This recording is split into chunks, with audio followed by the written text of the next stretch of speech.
Okay, we are live, it seems like. We are live on Twitch, we are live on all of the platforms,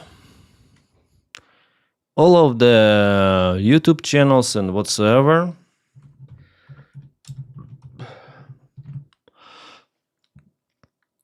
I hope you guys doing great. Terrible dude.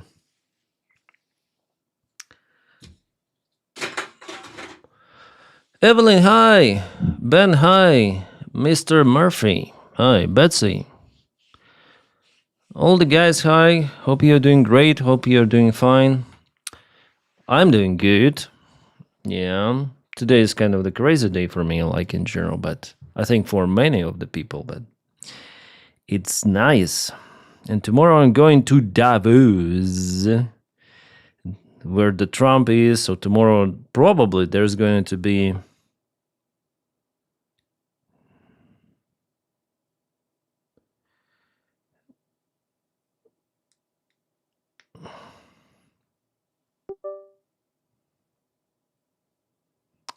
okay.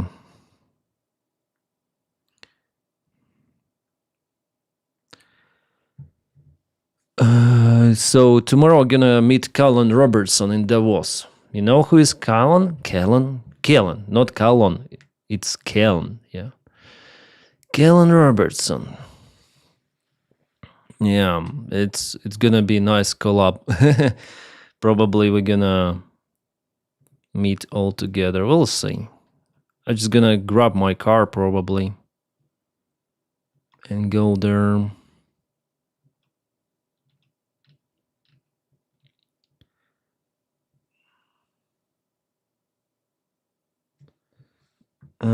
He says to me, then you can also get a drink and not have worry about driving.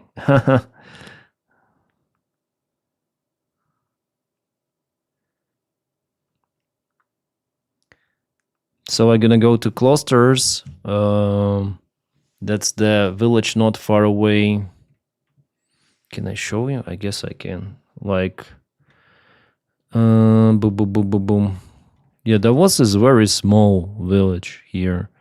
It's a good place for skiing. I ski there sometimes.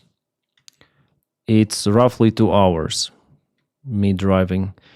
So, of course, like you can go there.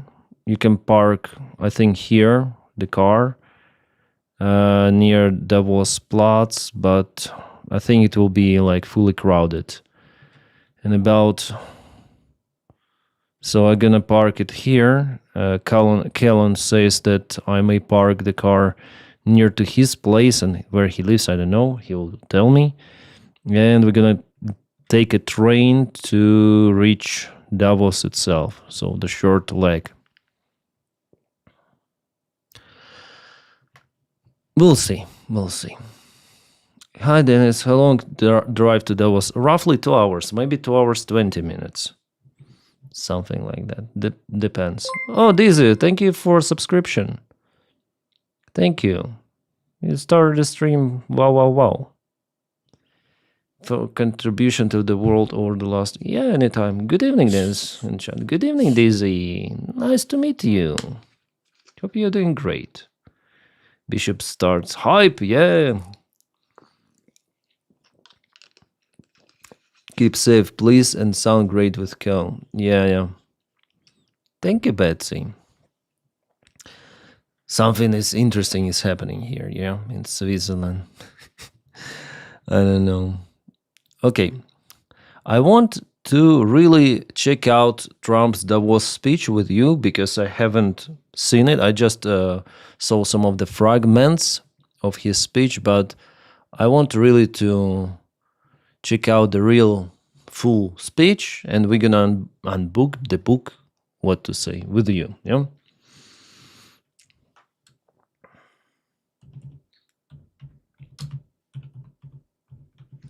It's good. It's going Trump Davos. Is it still live? Streamed 1 hour ago. Well, I want just to check out this. I understand that I'm quite late about this one, but still. Is it? Yeah, it's gonna be Trump. Discussions where the world is headed, where It's are not we Trump. going? And these discussions would. Here we go. Donald Trump.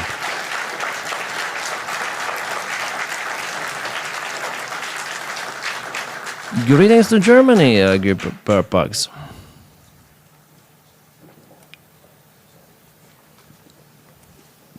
Guten Abend. Well, thank you very much, Larry. It's great to be back in beautiful Davos. It seems like they even brought the American microphones with him. Yeah? It's not the standard microphone. Usually they use the small ones. I saw yesterday how Canadian Prime Minister, he was speaking to the kind of the small microphone. And this is Shure SM57 with the top, I think. Personally. Switzerland, and to address so many respected business leaders, so many friends, few enemies, and all of the distinguished guests. It's a who's who, I will say that. I've come to this year's World Economic Forum with truly phenomenal news from America. Yesterday marked the one-year anniversary of my inauguration, and today, after 12 months back in the White House, our economy is booming, growth is exploding, productivity is surging, investment is soaring, incomes are rising. It's about the United States that everything is like rising, soaring. Wait, you managed to watch the whole champ rant without your brains leaking? No, I didn't manage to watch it. We are like watching it right now. I'm just gonna comment. Inflation has been defeated. Our previously open and dangerous border is. I think like nothing is what he's saying about inflation and everything. Is the border closed really? Like there are no illegal immigrants. I think maybe it's not profitable for now for them to go because they could be kidnapped, yeah? Hitler's speech, maybe. Prices are soaring, wages are falling. He's a liar. Closed and virtually impenetrable.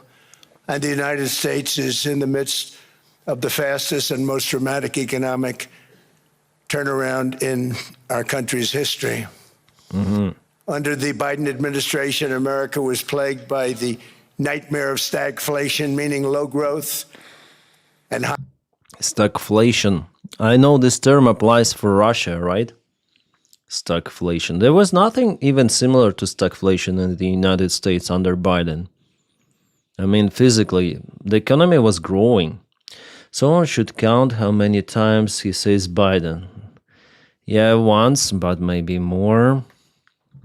Inflation, a recipe for misery, failure, and decline. But now, after just 1 year of my policies, we are witnessing the exact opposite. Virtually no inflation. No inflation. Let's check out. Fact check. Because I don't know, maybe he's right. Tell me the rate of the inflation of the United States in 2025.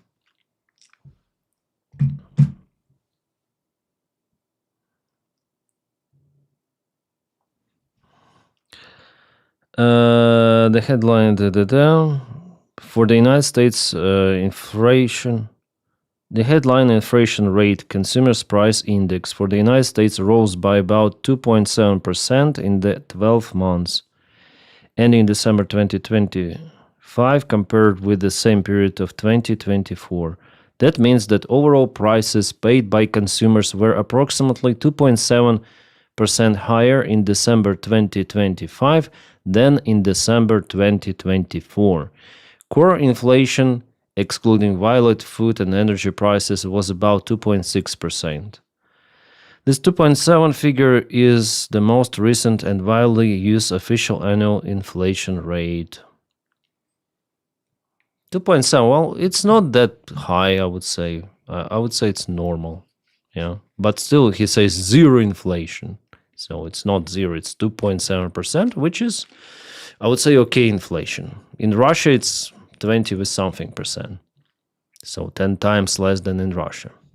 And extraordinarily high economic growth, growth like I believe you'll see very shortly our country has never seen before, perhaps no country has ever seen before.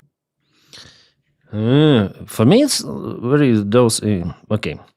The percentage of the economy grows 2025 relative to, let's say, 2024.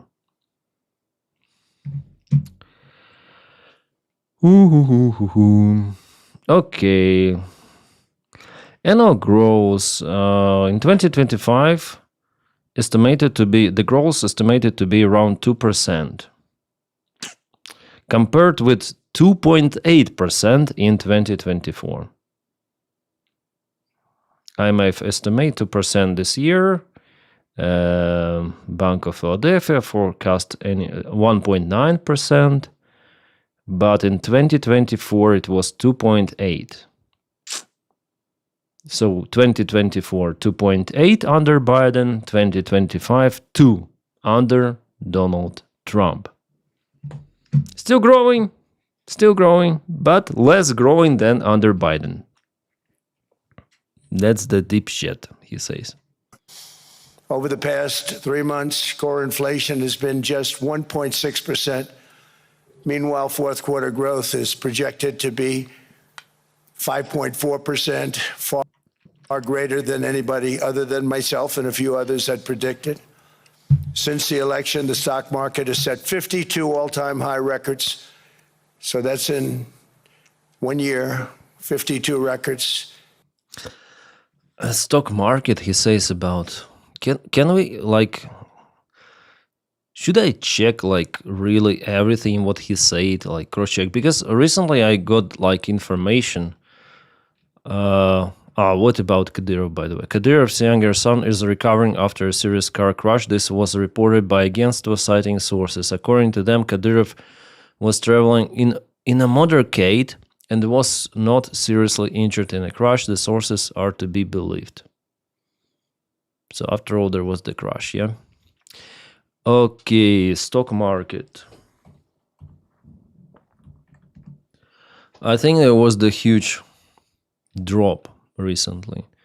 Yeah, it's like January 12th, it was this picture shared.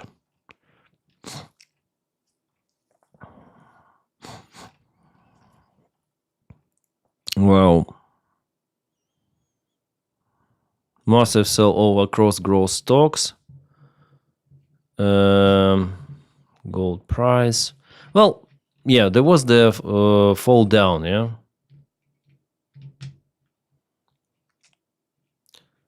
Something like that. Well, let's continue to watch. Maybe I shouldn't check like every of his words, but because it's kind of easy to debug and bust everything. Adding $9 trillion in value to retirement accounts, 401ks, and people's savings. People are doing very well. They're very happy with me. We can also check how people happy in the United States with him. Based on his trust rating, it's not very high. Approval rating, I'm sorry, not trust, but stock market is currently crashing. Yeah. 24-hour stream to fact check every claim he goes on. Yeah, probably we need 2 days for that. Bullshit. Yeah. Hey, Captain, your plane have electrical issues? Well, I had electrical issues on a plane, but nothing severe, like nothing severe. I think once one generator bus failed, not the generator itself, but generator bus, so the connection to the system of generator, but that's okay. We have like 2 more. No, Denys, you're gonna have a marathon stream if you fact check everything. Yeah. 2% is average normal for a healthy economy. Yeah. He is 1 year there. That's why economy is still growing. We'll see what it could be in the 3 years. I'm gonna stay here lower. Since my inauguration, we've lifted more than 1.2 million people off of food stamps, and after 4 years in which Biden secured less than $1 trillion of new investment in our country. Think of that, 1 trillion, substantially less than that. In 4 years, we've secured commitments for a record-breaking $18 trillion, and we think when the final numbers come out, they'll be closer to $20 trillion of investment. That's never been done by any country at any time, not even close. Just over 1 year ago, under the radical left Democrats, we were a dead country. Now we are the hottest country. What does he mean, like the hottest country? Again, he says the same stuff. Again, it's like a broken record, yeah? Oh, la, la, la, la, la, la, oh, la, la. Like this mullah. Ooh, la, la, la, la. The same pray again and again. Absolutely crazy. Anywhere in the world. In fact, the United States economy is on pace to grow at double the rate that was projected by the IMF just last April. I think he's in lack of education in general. He's in lack of the knowledge of the history. Today I read a couple of his quotes about Greenland, that the United States owned Greenland before. And he's indeed in lack of everything. Intellect, education, and parents probably they abandoned him when he was a kid. Yeah. Psychopath, yeah. Hospital time, yeah. Jonathan, I agree with you. It's normal days, just Trump a little more as usual. So +1 hate point for Trump. What national debt? Yeah. Inbreed, yeah. And with my growth and tariff policies, it should be much higher. I really believe we can be much higher than that. And this is all great news, and it's great for all nations. The USA is the economic engine on the planet, and when America booms... Well, here he is actually correct. The USA is the economy engine of the planet, yeah. But again, without this engine being connected to the world economy, it is unable to drive it, yeah? So what Donald Trump does now with this isolationist policy is he disconnects the engine from the electronic or electrical supply, disconnects it from control, disconnects it from fuel. So engine will stall in this case, flame out, yeah? That's the risk for America. The entire world booms. It's been the history. When it goes bad, it goes bad. You all follow us down, and you follow us up, and we're at a point that I don't believe we've ever been. I never thought we could do it this quickly. My biggest surprise is I thought it would take more than a year, maybe like a year and 1 month. But it's happened very quickly. This afternoon, I want to discuss how we have achieved this economic miracle, how we intend to raise living... Economic miracle. Economic miracle. Guys, he lives in his own, like, there are two Americas, United States. One is a real one, the other one is in the head of Donald Trump. It's like with Putin, yeah?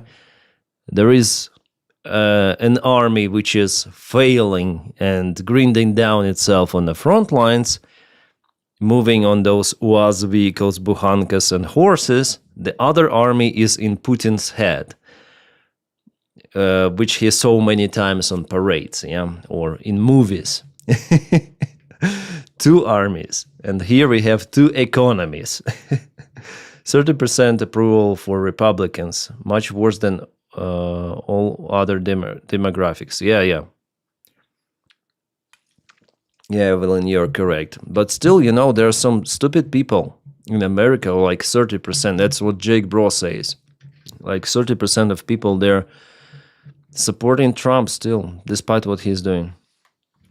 I'm going to be in Medesdoni after hearing this scary crap. Yeah. Standards for our citizens to levels never seen before, and perhaps how you too and the places where you come from can do much better by following what we're doing, because certain places in Europe are not even recognizable, frankly, anymore. They're not recognizable. And we can argue about it, but there's no argument. Well, Friends come back. still better architecture, better public transport, better social care, better. Well, there are some of the things which are better in the United States, but overall, the life in Europe is more human-oriented. That's what I experience myself. I have never been in the United States, so I cannot say it for sure, but I think European system is more social, and social, it doesn't mean that it's bad. Social, it means that it's for people, built by people. At least I see it in manufacturing of the airplanes, comparing Airbus and Boeing, for example. For Airbus, it was made, they took care about pilots, let's say, while designing the airplane. In Boeing, not that much. Different places. I don't want to insult anybody and say I don't recognize it. And that's not in a positive way. That's in a very negative way. And I love Europe, and I want to see Europe go good, but it's not heading in the right direction. He is in Switzerland. Well, maybe he doesn't know what is in Switzerland, but it's okay. If you stay outside some of the big cities and very bad districts. In the United States, in every big city, there are many of the bad districts, and somehow ICE agents, they're not visiting those somehow. Why? No one is saying why. But in Europe, there are also such places, yeah? But not that much as in the United States. And still, this heritage, history, everything is... Like, United States is the United States. I mean, it's a good country. You have vast spaces. You have, like, everything, yeah? Big malls, parking spots. But without a car, it's impossible to live there, outside the big cities, let's say. Within, yes, you might have some of the infrastructure. But in Europe, it's possible even to live in small villages without owning the car, let's say. I like living in Europe, honestly. It's nice. Yeah. Recent decades, it became conventional wisdom in Washington and European capitals that the only way to grow a modern Western economy was through ever-increasing government spending, unchecked mass migration, and endless foreign imports. He is the president of the country that was built by mass migration. His ancestors immigrated to the United States. His wife is from Europe.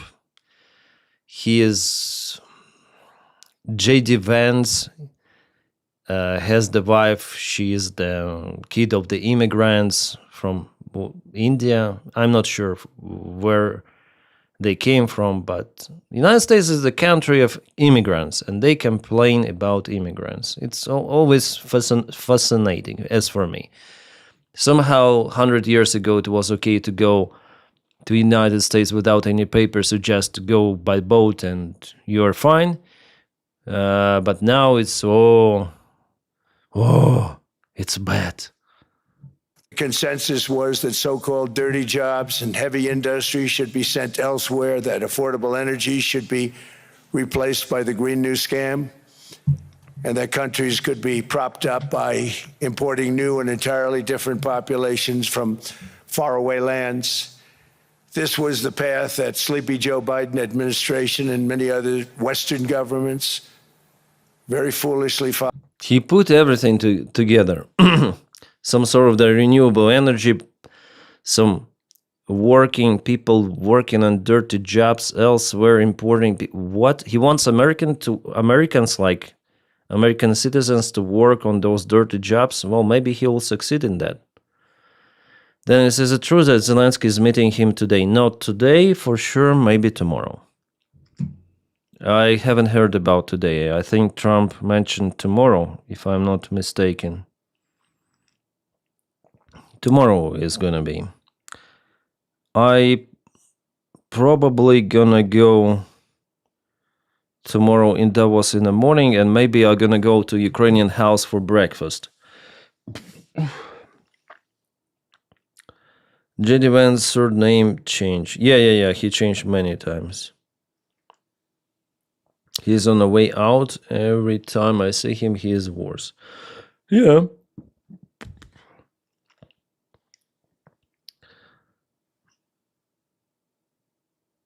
Two of kids is anger babies for Melania. Yeah. We should declare an international day of boycotting Trump. Turning their backs on everything that makes nations rich and powerful and strong. And there's so much potential in so many nations. The result was record budget and trade deficits and a growing sovereign deficit driven by the largest wave of mass migration in human history. We've never seen anything like it. Quite frankly, many parts of our world are being destroyed before our very eyes, and the leaders don't even understand what's happening. Why those countries were destroyed? Why? Maybe it's something to do with corporations. Maybe it's something to do with, for example, Syrian refugees. People complain, oh, Syrian refugees are elsewhere in Europe. But who did what is happening in Syria? Like, why there are American forces? Why there are Russian forces? Why? What do you need in Syria? So... And the ones that do understand aren't doing anything about it. Virtually all of the so-called experts predicted my plans to end this failed model would trigger a global recession and runaway inflation.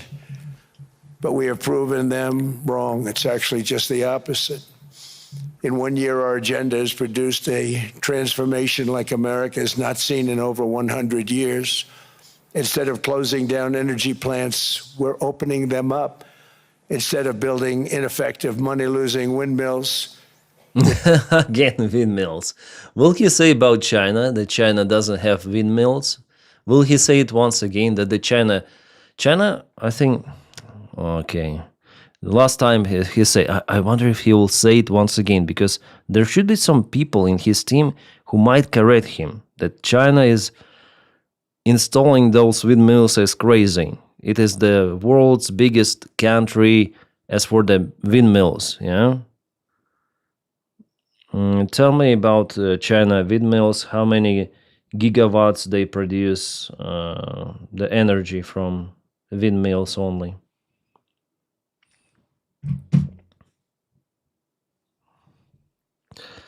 Okay.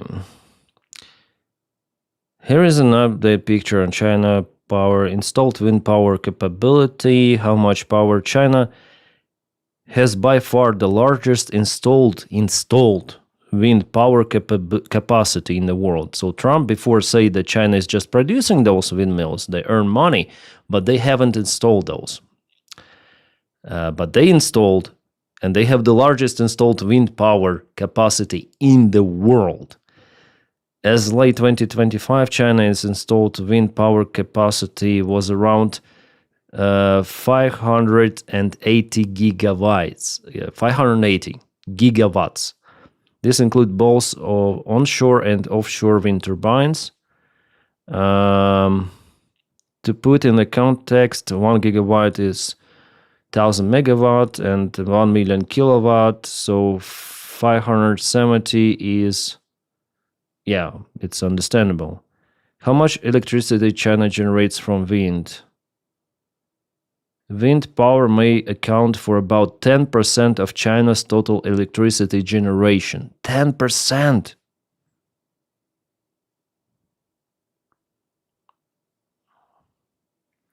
And they plan to boost it. Industry targets suggest that around 120 gigawatts of a new wind capacity each year. Each year, 120 gigawatts for windmills. This guy is delusional.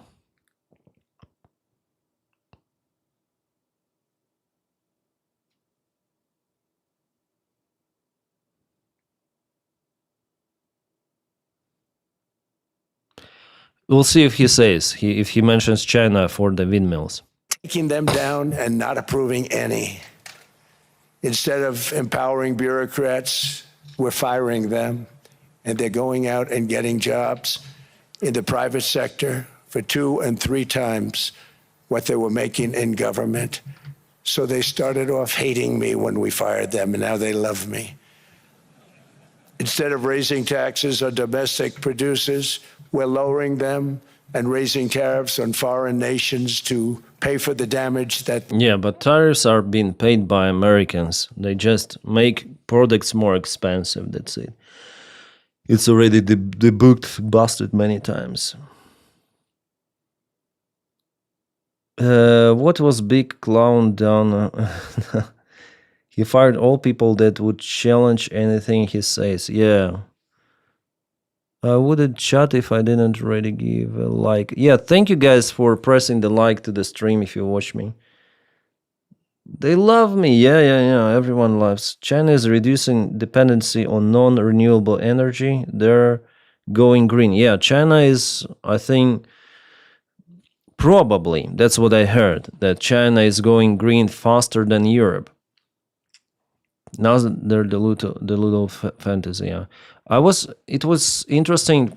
Today I heard the news that Japan, they restored restored nuclear power plant, one of those. I still think that nuclear energy is the future. It's present and the future. I think it's safe to produce nuclear power plants with the new technologies. And I think also that it was a mistake from Germany to close those. They've cost. In 12 months, we have removed over 270,000 bureaucrats from the federal payrolls, the largest single-year reduction in government employment since the end of World War II. Nobody thought that was coming, but we had no choice. To make a country great, you can't have all federal jobs. We've cut federal spending by $100 billion and slashed the federal budget deficit by 27% in the single year. It's going to go down quite a bit more from that, driving inflation way down from the record highs of the Biden administration. Hello. Every month, they went up and up and up. I promised to cut 10 old regulations for every single new regulation, but instead I've cut, actually till this point, 129 regulations for every one new regulation approved. So every time they come in with a new regulation, we do at least 10, but so far it's averaging out to 129, if you can believe it. In July, we passed the largest tax cuts in American history, including no tax on tips, no tax on overtime, no tax on Social Security for our great seniors. We also provided 100% expensing, that's the one they like, and bonus depreciation for all new equipment and capital investments to help companies expand and shift production to America. They are so in love with that. Why he's saying about it all the time? Like, I did this, I did that, I did this, I did that, I did this, I did that, at any freaking stage. Yeah, forum, somewhere in the White House, United Nations, the speech is mainly the same. Really broken record. They build a plant, they're able to deduct it immediately, the whole thing, rather than waiting 38 to 41 years in the old days. This is a in Davos miracle taking place. Nobody thought it would ever be done by any country, but it's done by us. It was what made my first term the most successful 4-year term that we've ever had from a financial standpoint. And now we've upped it. This is a 10-year program, not a 1-year program, but you're allowed to deduct everything in 1 year. It used to be 38 to 41 years. narcissism, he does it for his base. Yeah, I agree with you guys. Nothing else good to say, yeah. And that's why he lies. He wants applause for every word he says, yeah. What else do you want to know? With tariffs, we've radically reduced our ballooning trade deficit which was the largest in world history. We were losing more than $1 trillion every single year. Why there is the trade deficit between, for example, the United States of America and China? Because the same product would cost way more if it is produced in the United States than in China. So for every sort of the company, it's better to export, to pay for the shipping of the products which are made in China, because they're made very cheap. Like, China has the capabilities to build huge factories, produce every sort of the shit piece of equipment, and deliver it worldwide. And it's kind of cheap. That's the reason. For the United States, because of the level of living, because of the economy, people don't want to work for pennies. That's why what is being produced in the United States, it's not that popular in the rest of the world. That's why you have this deficit, because they have analogs which are not worse. Maybe sometimes they're worse, but they're cheaper, way cheaper than what is made in the United States. Because that's why, yeah. That's why, and Donald Trump tries to push other countries, especially when he says about automobiles. I wouldn't drive Ford. Absolutely. Living in Europe, no. Thanks. We have German cars, Italian cars, except Maserati, Lamborghini or something like that. It's not that great, but German cars, they're great. So if I had the choice to pay the same price for the German-made car or for American-made, of course I would choose the German-made. They're just better in quality. And the same for the other goods. Like, that's why you have this trade deficit. How can you force countries? Sometimes people earn less. You want to force them to buy products which are made in the United States. Now they purchase what is made in China because they can afford it. It's not, and you apply tariffs, yeah. You want to make the situation even worse. Or you apply the tariffs, so people are forced to even pay more for the products which are coming from China, for example. And he thinks that he might force companies to move the production in the United States. But because the salary is greater, components are also more expensive, overall, it rises the price of everything. You pay extra for tariffs for the products which are coming from China. And if you want to produce something out there in the United States, you also pay more, because it's simply more expensive to produce in the United States. Especially then, before companies, they already established all of the production lines based on their production in China, for example. Now they have to, what? Just because of the Donald Trump, they need to cancel everything of that and start producing in the United States? And how can they force people to? Have you seen how people they put together those iPhones on China factories like this all day long, like 12 hours? No, any kind of the norms of the labor, no unions, nothing. And Donald Trump wants to build the same stuff in the United States, or what? I don't know. He wants, what, to create this kind of the slavery style production? Yeah, in this case, it could be cheaper. Yeah, he wants people to receive less salary, or what? Those production, the world economy is interconnected. Like, okay, China is producing everything. It's like this factory. But you have additional value as the United States. You produce technologies. And China is the factory, but America is the mind. Yeah, it's all the startups, all of them. Everything goes from the United States. You need to invest into this development, not into production. But for Donny, economy deficit, or something. Economy. Just because of Donald Trump, companies will not change or will not move the production into the United States. And it was just wasted. It was going to waste. But in 1 year, I slashed our monthly trade deficit by a staggering 77%. And all of this with no inflation, something everyone said could not be done. There were a couple of brilliant people that actually thought I was doing the right thing. I thought I was doing the right thing. Now they all think I'm doing the right thing because they can't believe the numbers. American exports are now up by more than $150 billion. Domestic steel production is up by 300,000 tons a month, and it's doubling over the next 4 months. It's doubling and tripling, and quadrupling. Steel plants being built. Okay, doubling, I know the world. Tripling and quadrupling, I know. What about 5?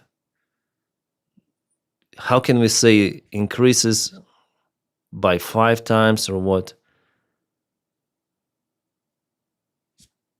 Quadrupling, and next is I don't know this word. All over the country. Nobody thought they'd see that. Factory construction is up by 41%, and that number is really going to skyrocket right now. Pentuple. Wow. Thank you, Felix. Welcome to Twitch. First time in comment. Quintupling. Quintupling, people say. Okay. Quintupling. Jesus Christ. I know some new words. Then why do they need Venezuelan oil? Yeah. Hi, Marifest. Because that's during a process that they're putting in to get their approvals, and we've given very, very quick, fast approvals. In the process, we've made historic trade deals with partners covering 40% of all U.S. trade. Some of the greatest companies and countries in the world. We have countries as our partner, too. The European nations, Japan, South Korea. They're our partners. They've gone into massive deals with us, especially on oil and gas. And these agreements raise growth and cause stock markets to boom, not only in the U.S., but virtually every country that came to make a deal, because, as you've learned, when the United States goes up, you follow. It's really become a staple. In America, I've stopped the nation. I did this, I did that. He's so annoying. Callan today wrote me that he was at this meeting by the time there was the Donald Trump. Maybe he has accreditation or something. I don't have it. I don't know how to get it, but yeah, it seems I should have it. Wrecking energy policies that drive up prices while sending jobs and factories to the world's worst polluters. They are indeed polluters under sleepy Joe Biden. By the second domestic time. oil and gas leases fell by 95%. Think of that. And they wonder, why was gasoline going up so fast? The gasoline actually topped $5 a gallon, and some places $7 a gallon, and more than 100 major power plants were violently shut down by incompetent people that had no idea what the hell they were doing. Under my leadership, U.S. Yeah, lots of the people actually there, but you cannot just access as the public viewer, oh, let's watch Donald Trump. Those are politicians, like business elite, some of the journalists could be, but it's not like for everyone, this economy, this is the closed circle, let's say. There is the public room also, but it's not that interesting. Well, we'll see. Natural gas production is at an all-time high by far. U.S. oil production is up by 730,000 barrels a day, and last week we picked up 50 million barrels from Venezuela alone. Venezuela has been an amazing place for so many years, but then they went bad with their policies. 20 years ago, it was a great country, and now it's got problems, but we're helping them. And those 50 million barrels, we're going to be splitting up with them, and they'll be making more money. They've made it a long time. Venezuela is going to do fantastically well. We appreciate. So far, we are out of clue what might happen with Venezuela. He is sure that he is controlling Venezuela. He even posted the fake Wikipedia page showing that he is like the president of Venezuela. But de facto, no. We understand that negotiations are ongoing with Rodriguez. She's the vice president who is the active president of Venezuela right now by the time Maduro is captured. Also, there is the question about Maduro, how long this process will go, about the court, and Maduro has a good lawyer, actually. So I don't think Trump has the clue what to do with Venezuela.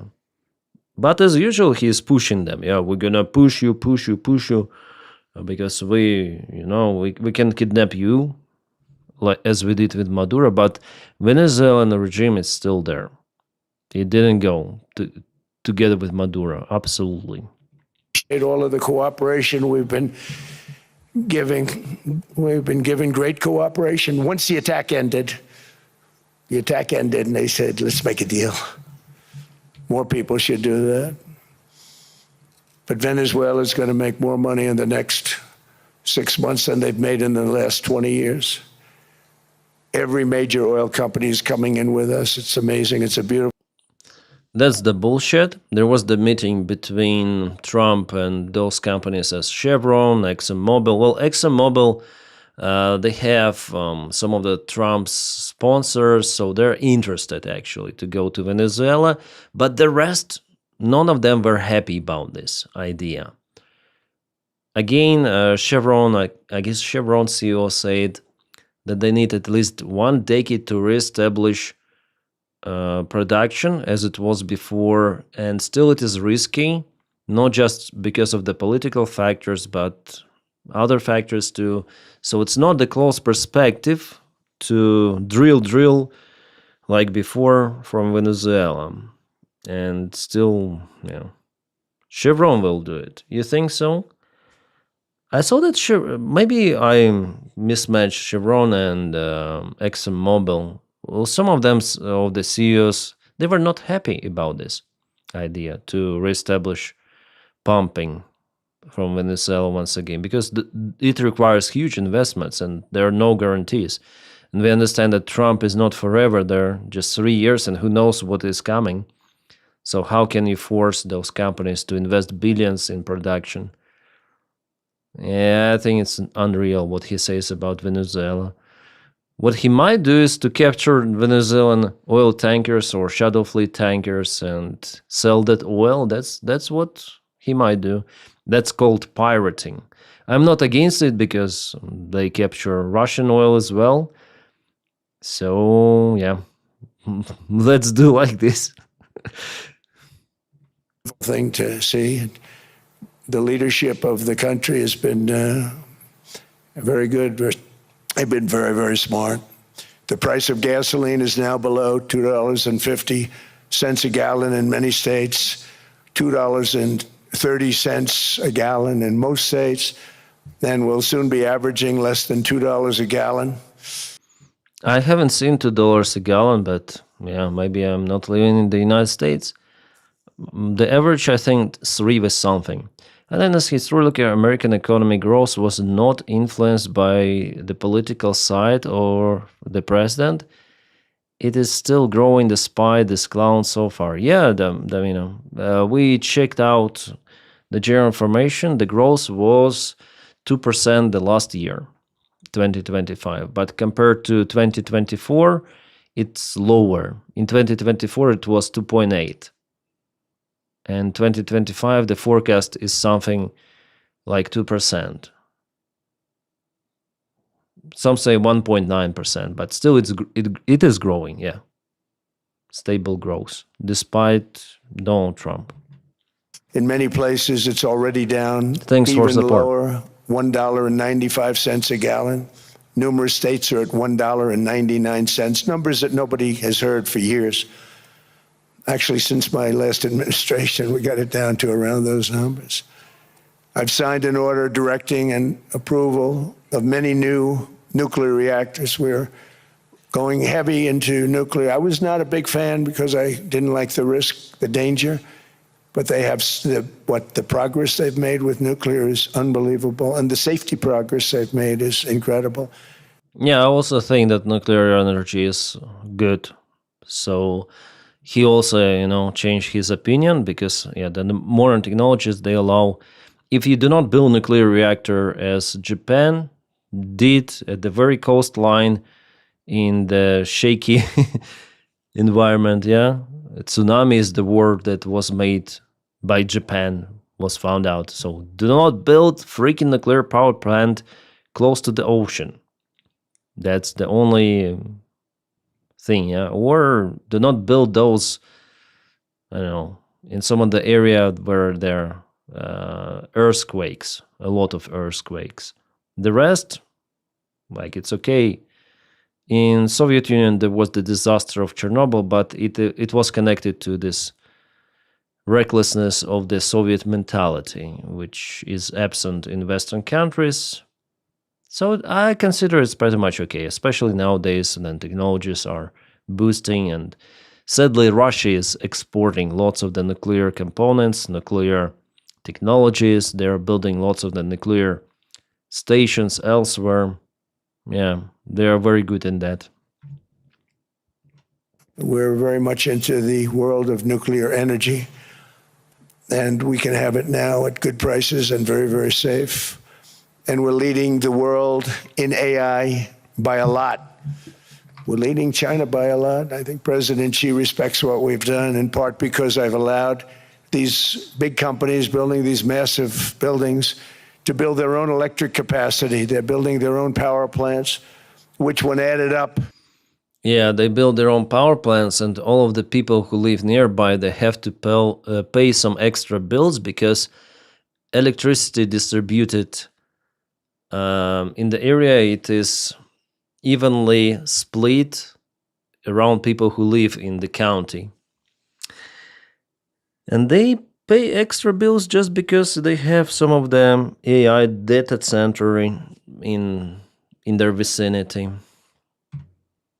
Is more than any country anywhere in the world is doing. I read recently an article in the Wall Street Journal that China's creating so much energy, and they are. You got to hand it to them.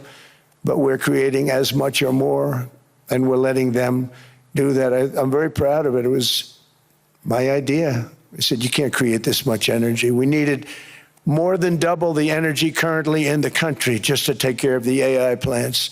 And I said, we can't do that. We have an old grid system. And I came up with the idea, you people are brilliant. You have a lot of money.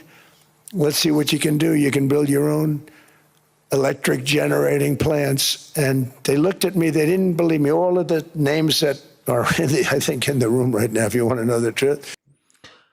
It's a big AI bubble. It's going to blast. It's going to be like .com crisis. I expect it to happen like that because too much investments for nothing in production.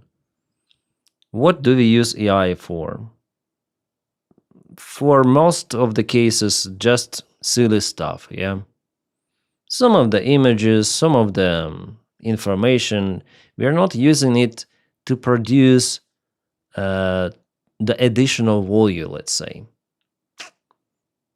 So, but it requires lots of the investments, lots of the physical data storages, lots of the resources. So you give, but what AI does?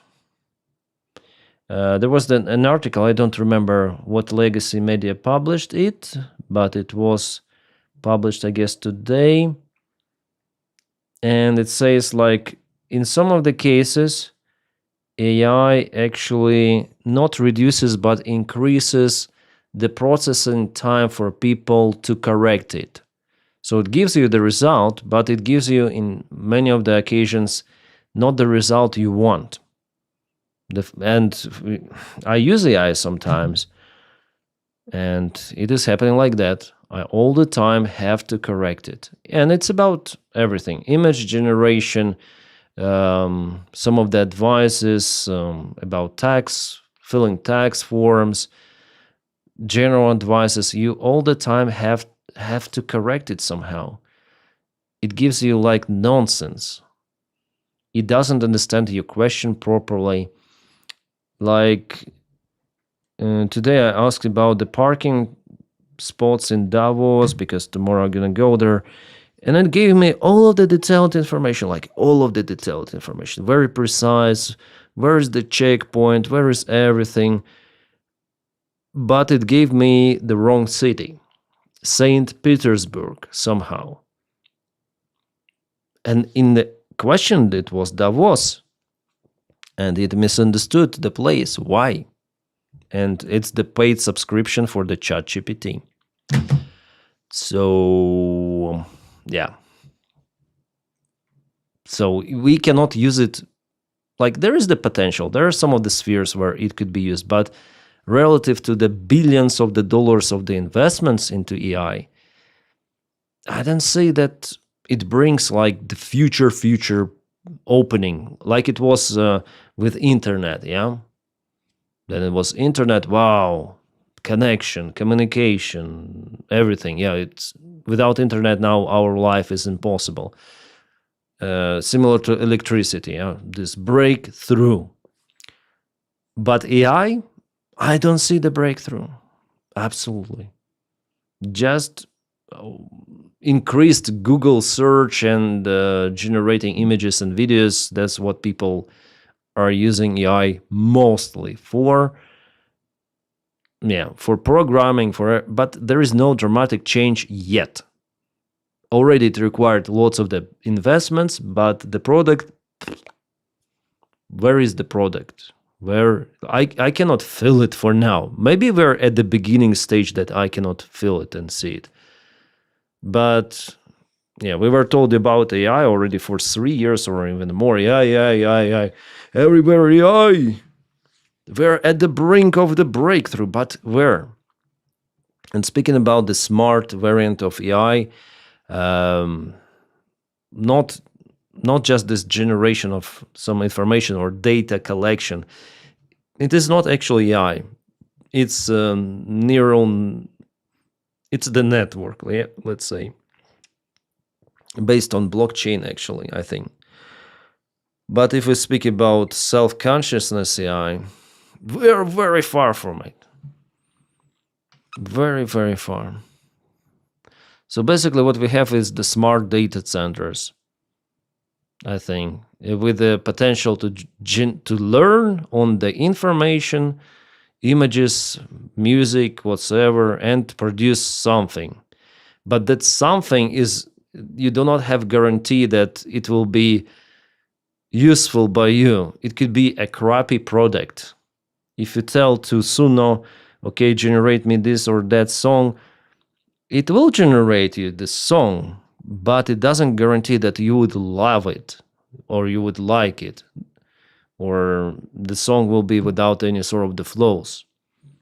So yeah, if you want to make the product ideal, you still have to spend your time, working hours, and according to the article, I will try to show like where AI is a very interesting topic. I like it. I rarely use AI.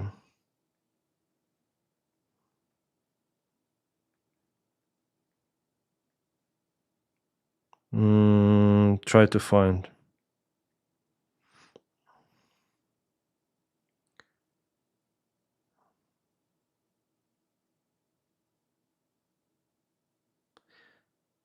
Boom.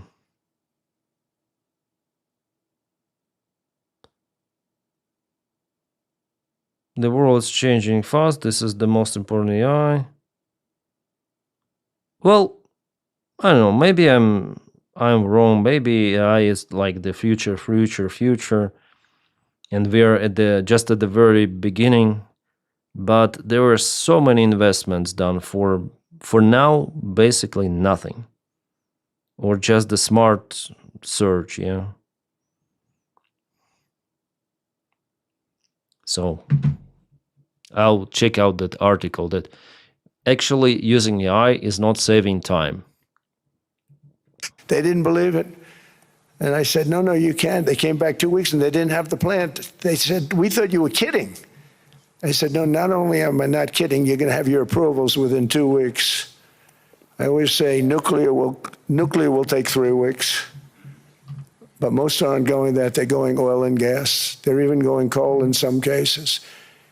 Because of my landslide election victory, the United States avoided the catastrophic energy collapse which befell every European nation that pursued the Green New Scam, perhaps the greatest hoax in history.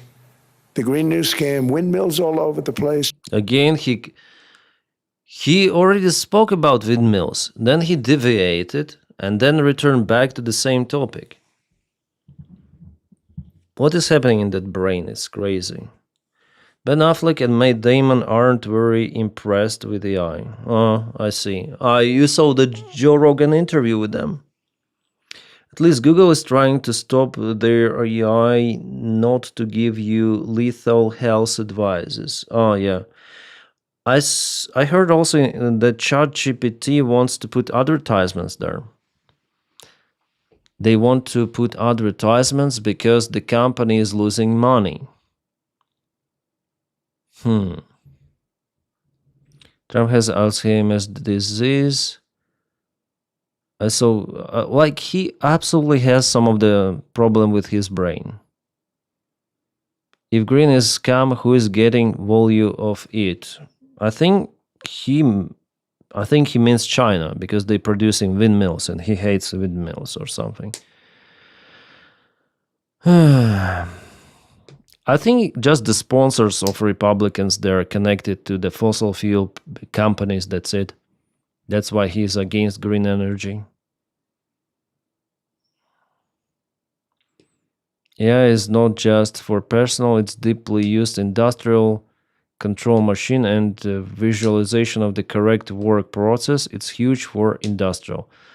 Well, John, maybe you work in this industrial production or whatsoever, but as a consumer, average guy, I don't see the huge thing. Maybe I should go to the CERN institution to check out if they, for example, use AI operating collider. I don't know.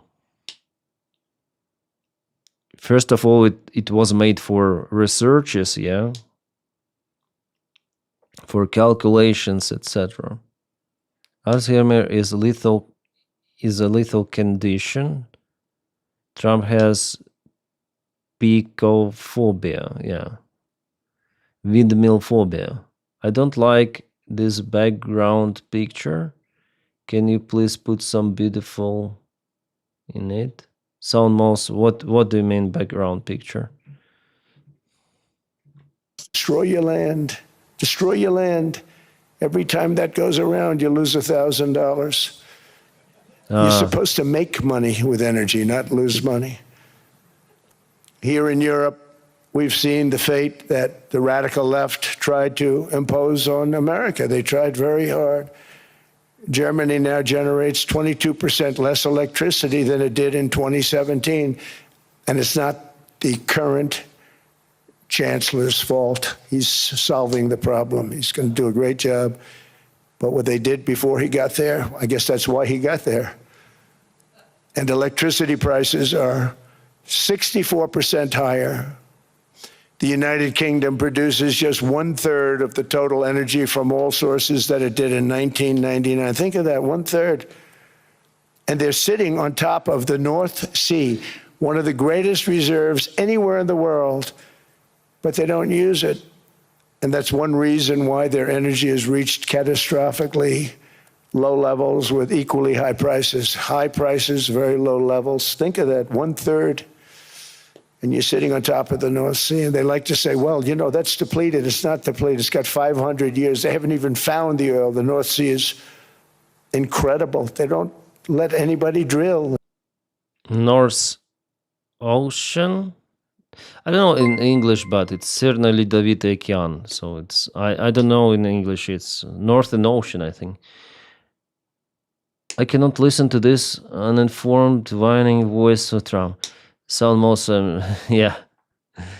Thank you for following Dread Shells. Thank you. Salmos, I'm commenting, we are not listening him all the time. I'm just interested because after all, he's the president of the United States, so it's important what he says, yeah. He basically, Arctic Ocean.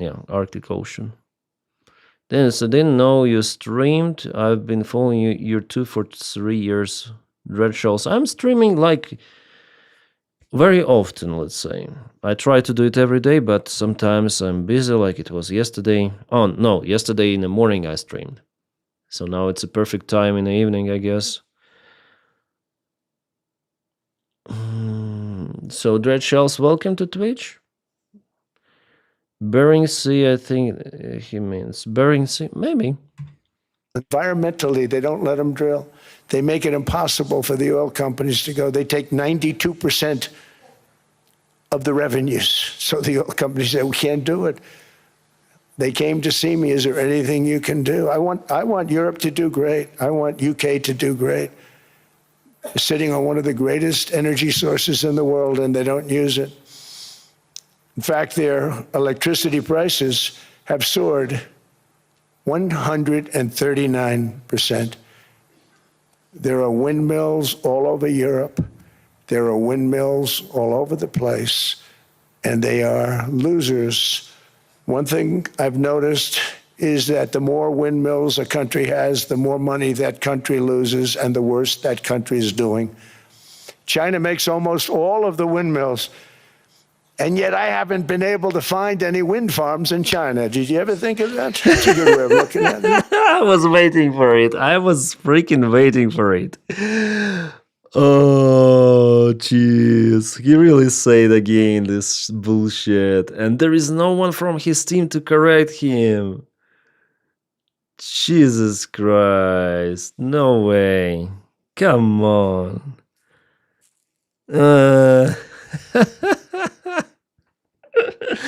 The country that produces almost 600 gigawatts of energy. That's huge. That's like several... Oh my God. He says that they're not... they do not have a single turbine, windmill turbine. Then in fact, they have lots, like tons of them. The largest in the world electricity production is in China. I mean, production. But he says that they produce just windmills and sell them abroad. Like, he's pathetic. He's pathetic, and again, it shows that he selected just loyal people around him.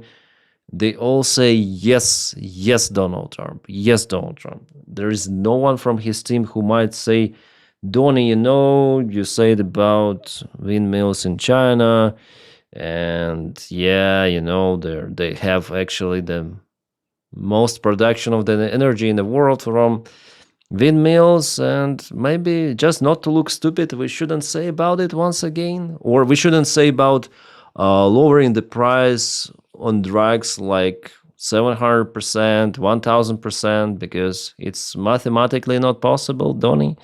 You look stupid, you look clown, but no, they're quite okay. They let their leader to look like a clown, not correcting him because they are afraid for their own positions and for their own personal relation with Donnie, because if they deliver this information that our Tsar, our king, you are not correct, Donnie may not like them. So if Rubio says Donald Trump, maybe about China, it was about windmills, it's not okay, Donald Trump may favor someone else. He might say, Rubio, you're stupid, J.D. Vance is better than you, and there is the competition for Donald Trump's attention within his circle. It's understandable. So this is, they let their leader to look like a clown. That's a comedy show. And we all, like all entire world, watches that, and we are laughing. We are laughing on the stupidity of the Donald Trump and stupidity of those people who voted for him. Smart. China's very smart. They make them, they sell them for a fortune. They sell them to the stupid people that buy them, but they don't use them themselves. They put up a couple of big wind farms, but they don't use them. They just put them up to show people. I see it also in Russia, in Putin, you know. He is sure about something that is not real. And this guy, he is sure about something which is not real. I think he believes in that shit himself. He even like, they are not using this windmill energy. He cannot cross-check this information. Does he have the access to internet? Maybe no. Maybe it's like Putin, who receives everything in files, in paper documents, and who doesn't use phones or any browsers. Maybe this guy is also like that, surrounded himself by Fox News, New York Post, and everything. There is no alternative perspective or any sort of the perspective that might tell something else. And because he's consuming the same information or reports from the same people again and again, he is like this broken record. Plus, including his own mind things, yeah, his disease. For sure something has happened with his brain, so... I always feel like a doctor speaking about Donald Trump. Always like that. About American politics, I feel like I'm beyond the logic that I'm trying to explain something. That I should maybe turn to psychiatrist, and it's more like philosophical, medical question than we speak about Donald Trump, rather than the question of politics or the question of logic. Yeah. He's a classic narcissist personality, yeah. And sick narcissist personality. He's psychopath and sociopath, and all of that together with his dementia, plus maybe other sicknesses that influence his brain. And the older he gets, the more unhinged he also gets. And we see it every day. Greenland. Long forgotten admirer of him, yeah? Then he was elected, he spoke about Greenland, and now, after successful operation with Maduro, Greenland once again, Greenland. What they could look like. They don't spin, they don't do anything. They don't use a thing spin. called coal, mostly. But China goes with the coal. They go with oil and gas. They're starting to look at nuclear a little bit. And they're doing just fine. They make a fortune selling the windmills, though. And I think really that's one that they wouldn't be surprised if it stopped. They are shocked that it continues to go. They're very friendly with me. They're shocked that people continue. And do you think, like, okay, my main channel is about the war in Ukraine. Do you think that it is really possible to negotiate with Donald Trump's mediation, with Americans' mediation, some sort of the peace, long-term stop of the conflict? He's incapable. Oh my God. This is what... how to say, this is not what the world leader should look like. He thinks he is at rally. Yeah. He uses the same rally speeches. He really likes this, some sort of the blah blah blah attention. Hola, Hawk. Nice to meet you. No, it's a mistake. How can he be a psychopath if he has so much compassion towards the poor? Persecute all companies. Yeah, one corner, you're right. Just appeasement. A businessman who thinks that leading United States and the world is the same thing. Yeah. He knows nothing, just like his supporters. Yeah, he's in lack of education. It is visible, really visible. You to buy those damn things. They killed the birds. They ruined your landscapes. Other than that, I think they're fabulous, by the way. Stupid people buy them. The consequences of such destructive policies have been stark, including lower economic growth, lower standards of living, lower birth rates, more socially disruptive migration, more vulnerability to hostile foreign adversaries, and much, much smaller militaries. You see, it's all because of the windmills. Now we know the answer why there is the crisis in the world. It's all windmills. The United States cares greatly about the people of Europe. We really do. I mean, look, I am derived from Europe, Scotland and Germany. 100% Scotland, my mother, 100% German, my father. And we believe deeply in the bonds we share with Europe as a civilization. I want to see it do great. That's why issues like energy, trade, immigration, and economic growth must be central concerns to anyone who wants to see a strong and united West. Because he just said that he comes from immigrants, and he says at this, like in the next sentence, that immigration is concerned.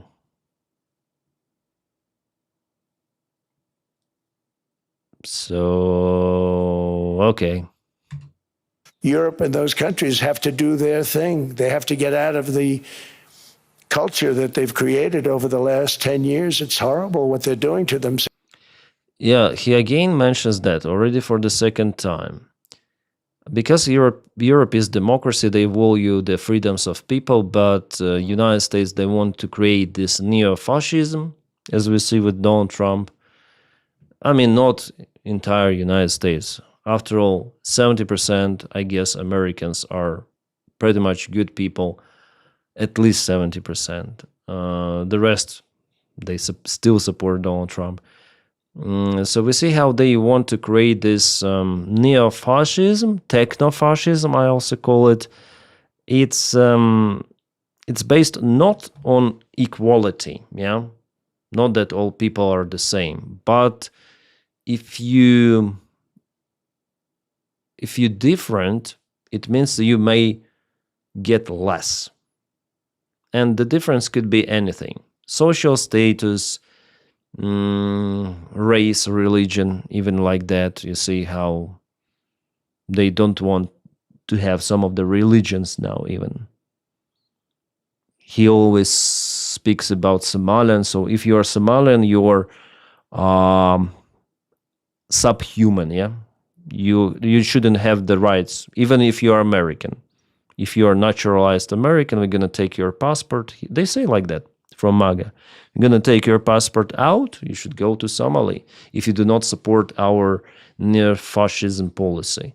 And if you support MAGA, if you are Somalian, okay, you may stay, but you'll still be subhuman compared to supremacists, let's call them. That's the, the ideal fascism regime that still exists in the world, like officially doesn't exist, but actually it exists, are those castes in India, where by birth, what is this? Where by birth you have the social status, and you cannot change it, no matter what you do. So it structures the society, and it doesn't give the freedoms. But it works like that. And it's very profitable for those companies. That's why in India there is no middle class. They're either super hyper rich people or just poor people.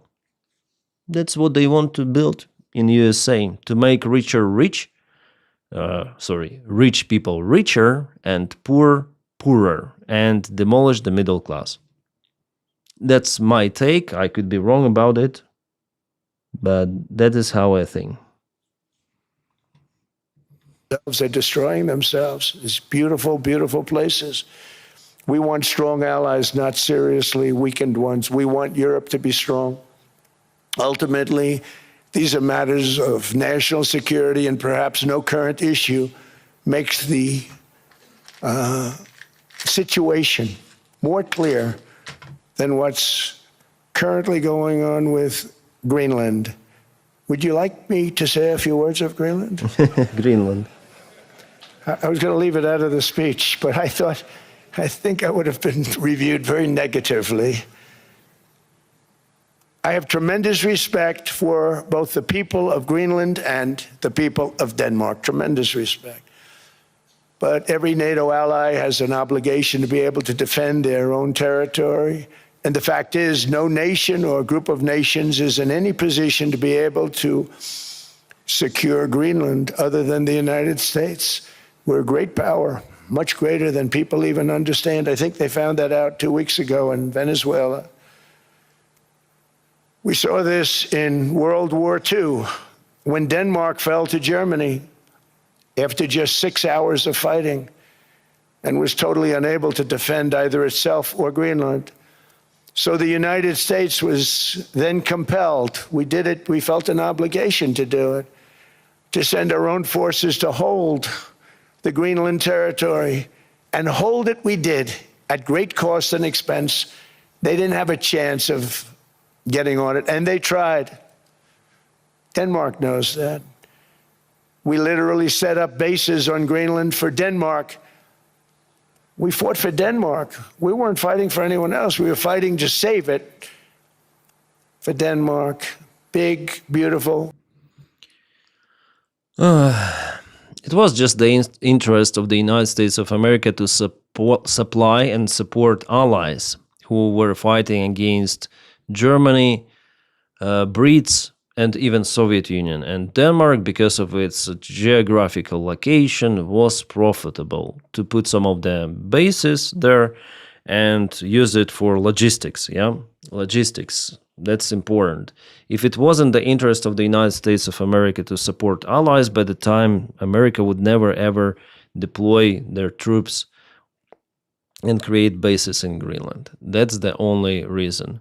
It's not because Donald Trump likes Denmark or whatsoever, or America liked Denmark before. It's simply the supplement lines. All of those convoys through the ocean and so on. Later on, America just withdrawn bases for whatever reason. Denmark never ever applied any sort of the restrictions on the presence of the American forces. Even now, they may establish their forces more if they want. But Denmark was, like Greenland was all the time the part of the Denmark kingdom, all the time. Before Second World War, after the Second World War, never ever United States had it as a property. Never. Piece of ice. It's hard to call it land. It's a big piece of ice. But we saved Greenland and successfully prevented our enemies from gaining a foothold in our hemisphere. So we did it for ourselves also. And then after the war, which we won it big. Without us, right now you'd all be speaking German and a little Japanese, perhaps. This is cringe. He tells, without us winning the war, you would all speak German. He says it in Switzerland, in Davos, Switzerland, where German is the local cantonal language and the main language of Switzerland.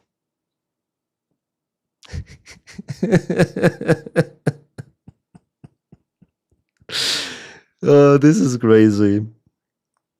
And the little Japanese, yeah. They freaking speak German, Donald Trump. Yeah, with dialect, of course, but still it's German. Swiss Dutch.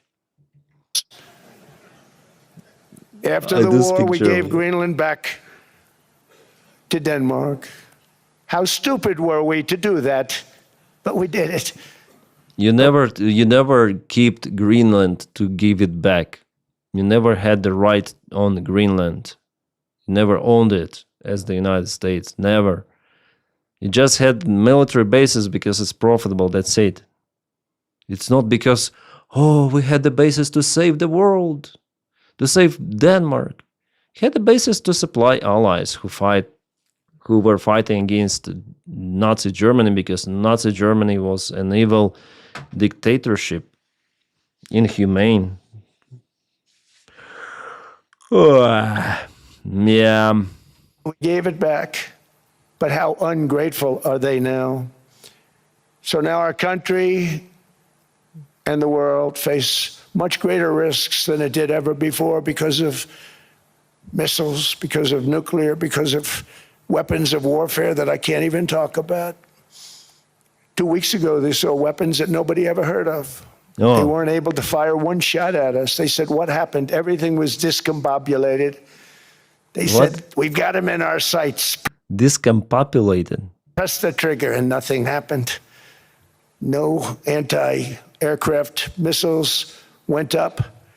There was one that went up about 30 feet and crashed down right next to the people that sent it. They said, what the hell is going on? What he's saying about? Some sort of the wonder weapon or what? I need to... Said, what happened? Everything was discombobulated. They said, we've got them in our sights. Press the trigger and nothing happened. No anti-aircraft missiles went up. There was one that went up about 30 feet and crashed down right next to the people that sent it. They said, what the hell is going on? I tried to compute this now. Maybe he says something about electrical interference weapon. Like they pressed the button, nothing happened. There was the air defense missile, one went up, and maybe it's some sort of this, this kind of the microwave weapon or something.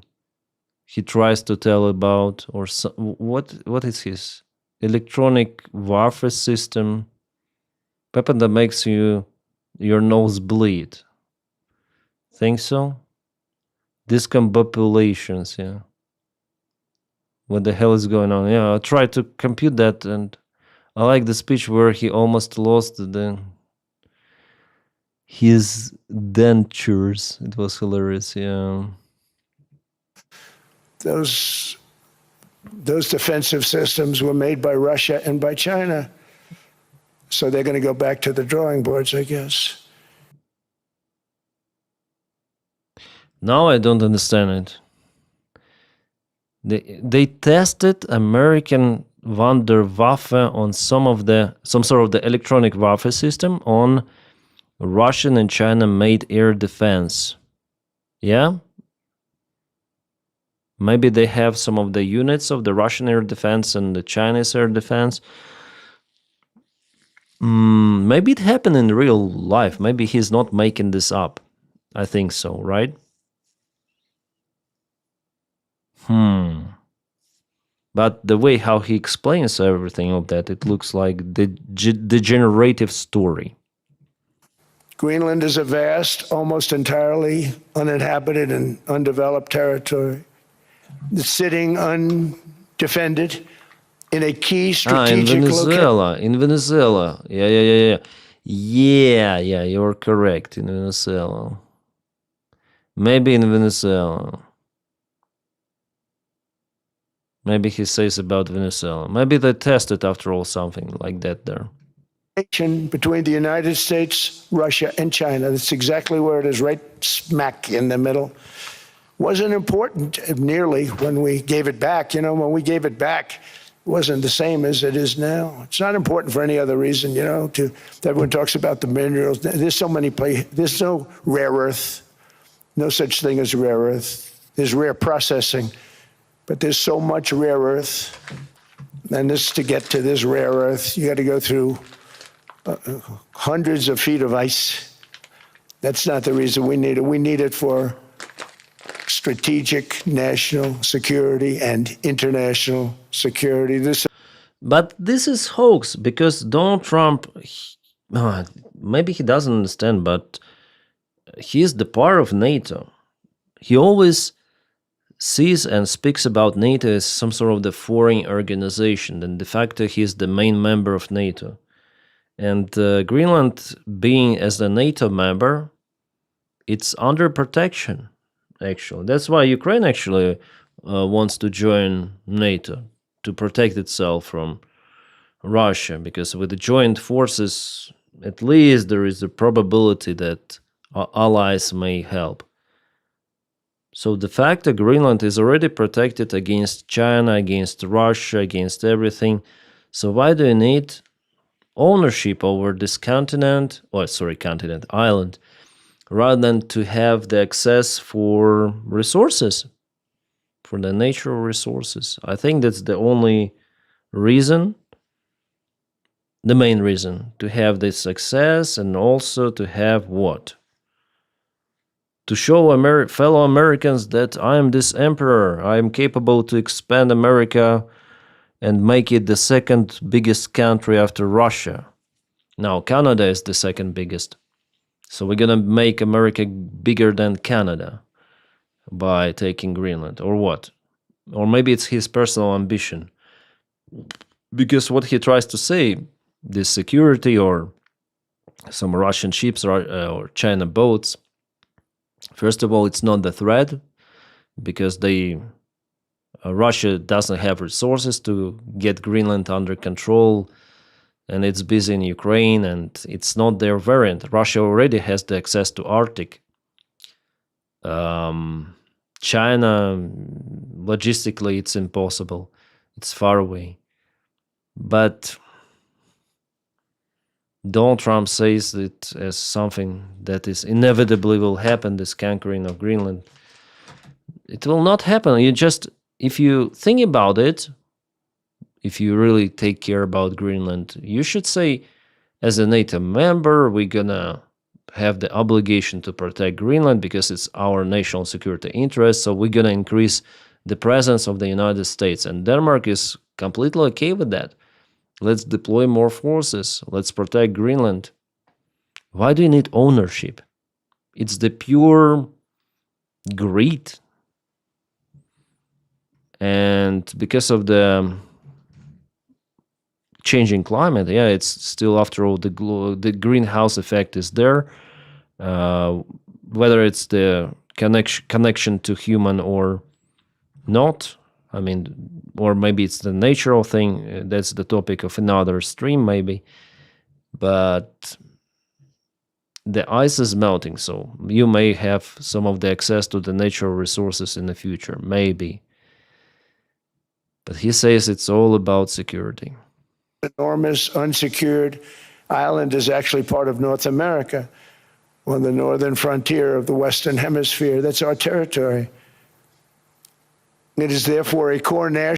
So that's how Donald Trump thinks. The Western Hemisphere is our territory, and we are like this super duper country. The rest countries should be used by us.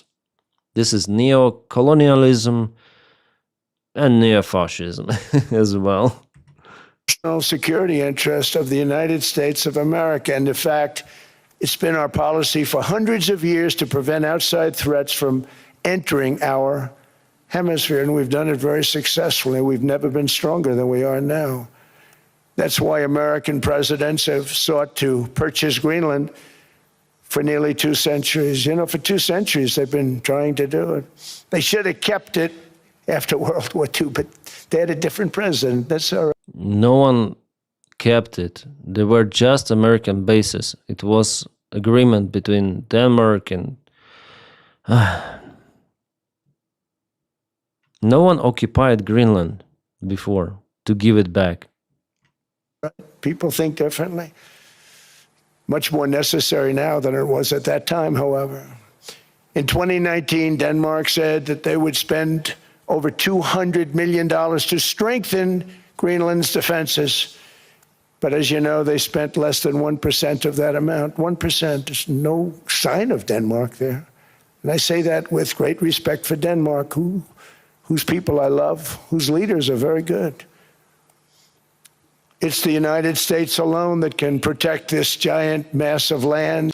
I think Greenland will have to protect itself from the United States in this case. The way he speaks.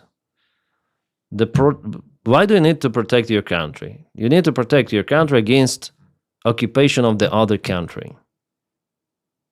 And it doesn't matter if the country tells you that it is your friend or not.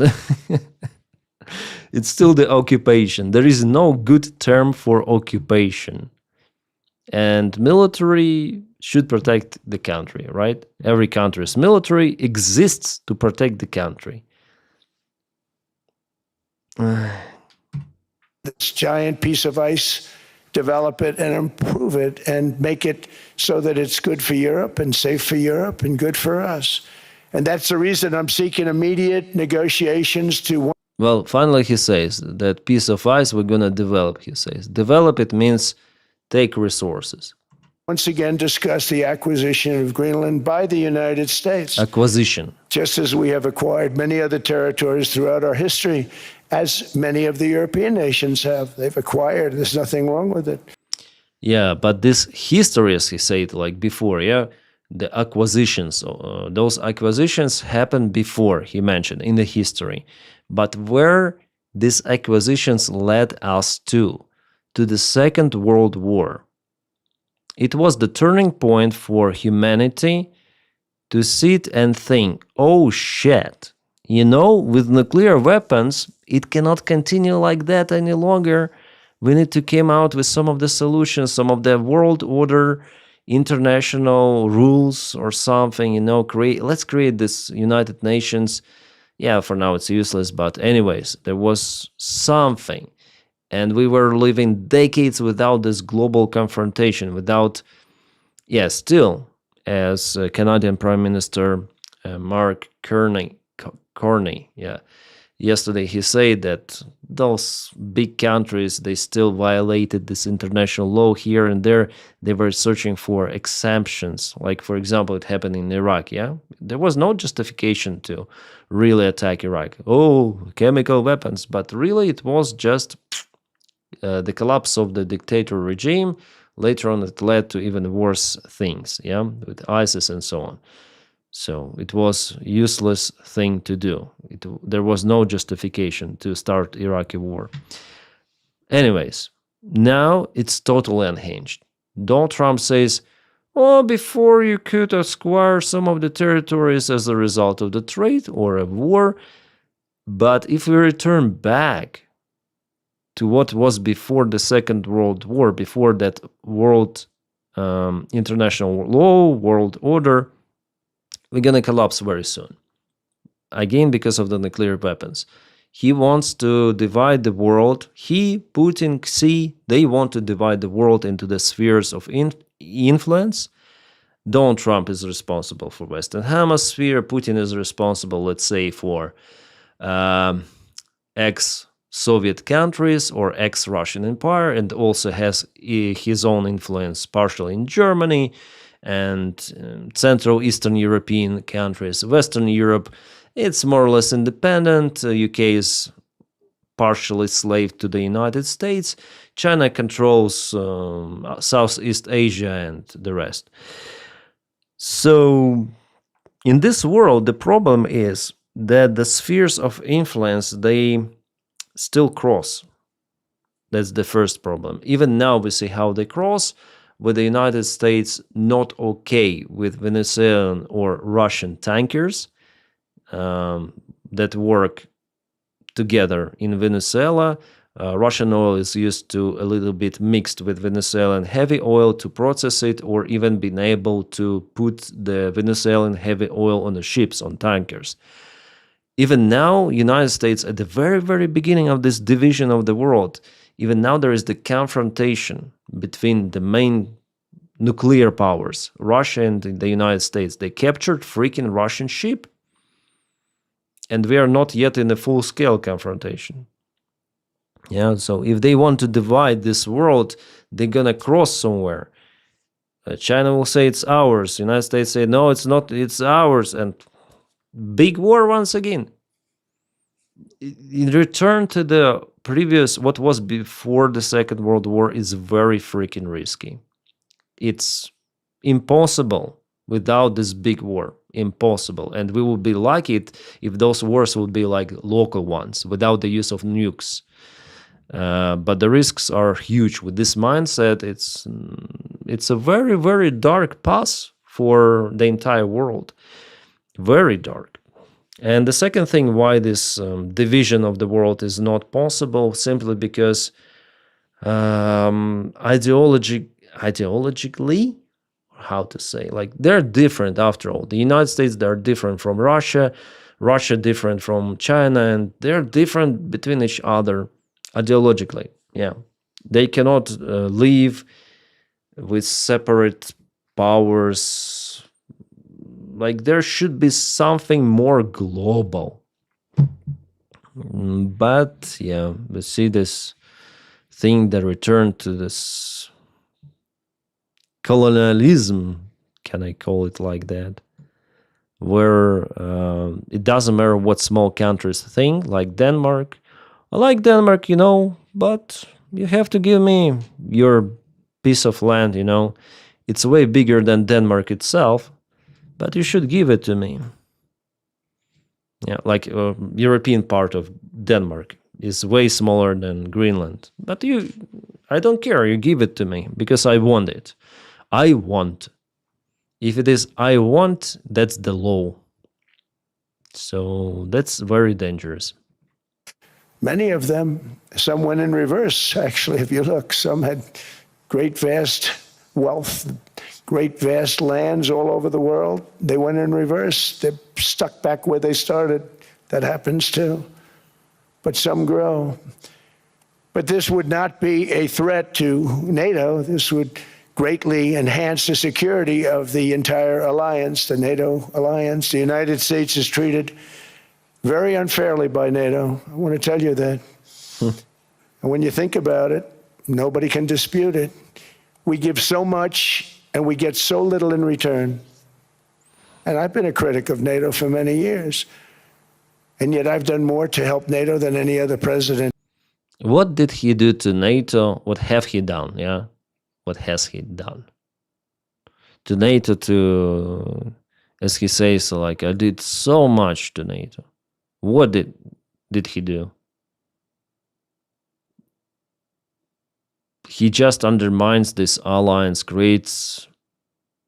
he put it at the brink of collapse, really.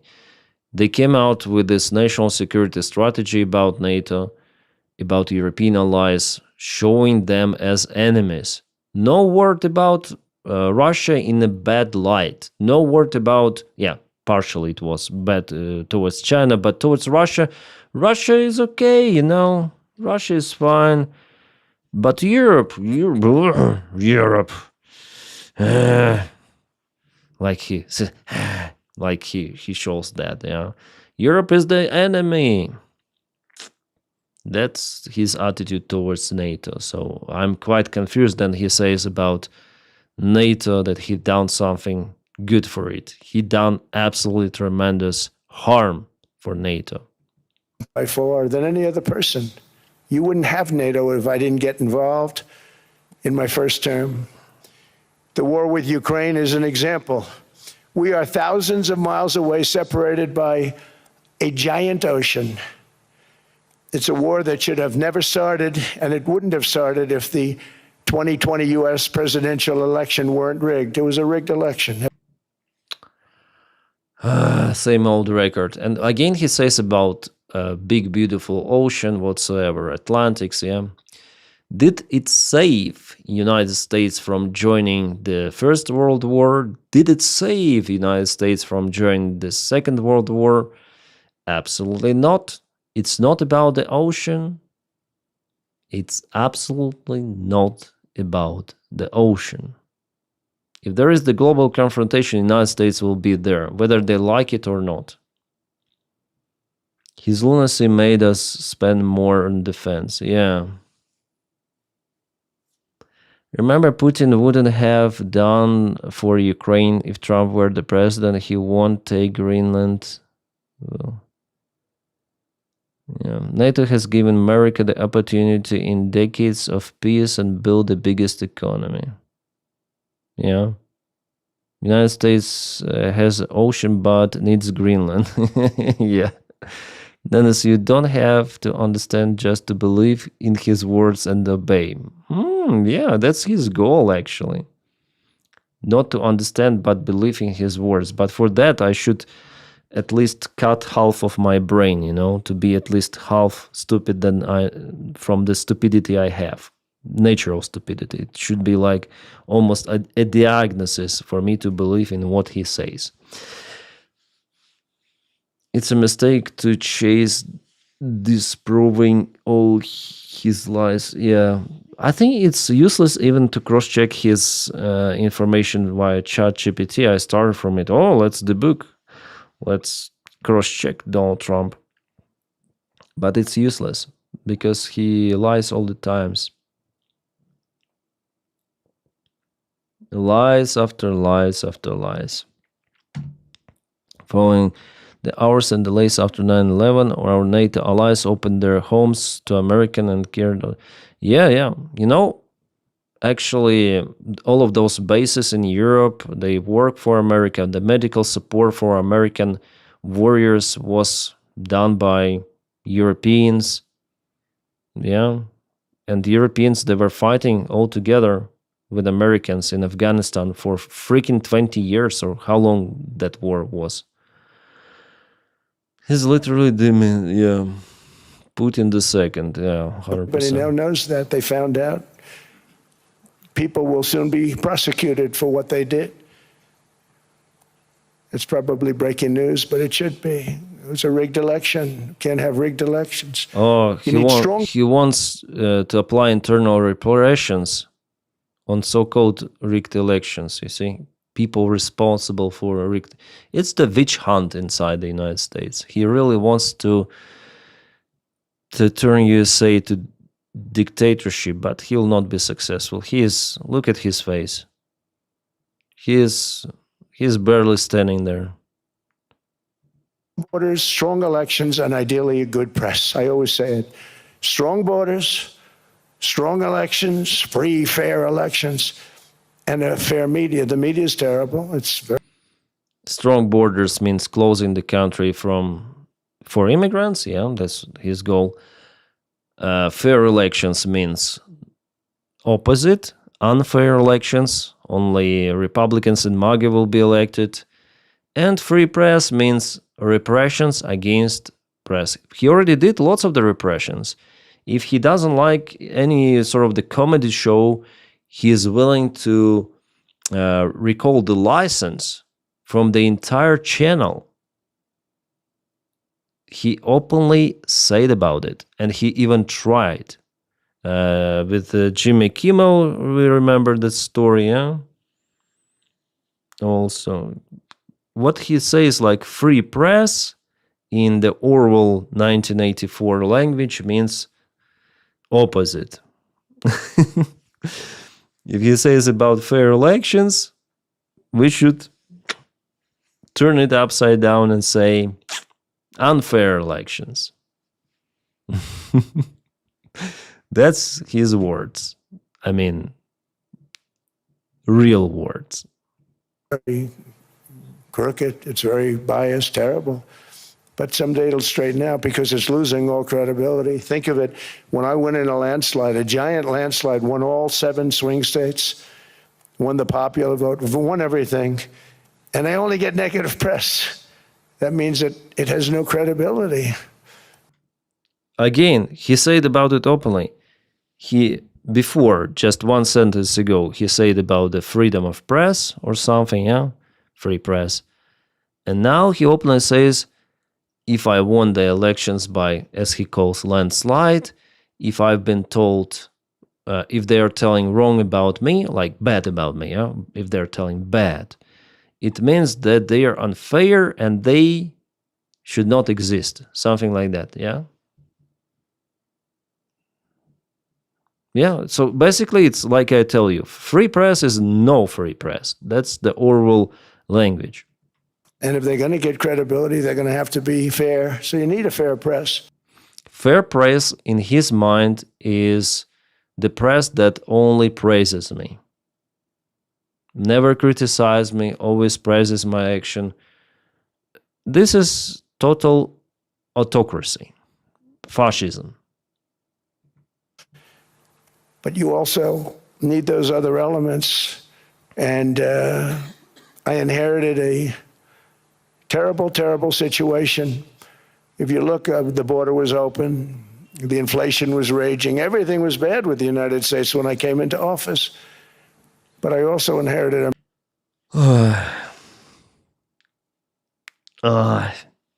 It gives me... how can I listen to this? I don't know. Should I continue? Like, I made it half an hour almost, and my stream is almost 2 hours now because I comment. Jeez. Can I manage to do it 1 hour more? mess with Ukraine and Russia, something that would have never happened. And I know Putin very well. He and I would discuss Ukraine. It was the apple of his eye, but he wasn't going to do anything. I said, Vladimir, you're not doing it. He would never have done it. It was terrible what happened. I could see it happening, too. After I left, I could see it happening. Biden had given Ukraine and NATO $350 billion, a staggering sum, $350 billion. He says about 350 billion, then in fact it's not like that. If you want to check out how much money United States gave to Ukraine, how much money in billions of dollars United States gave to Ukraine for military and economy support under the Biden's administration.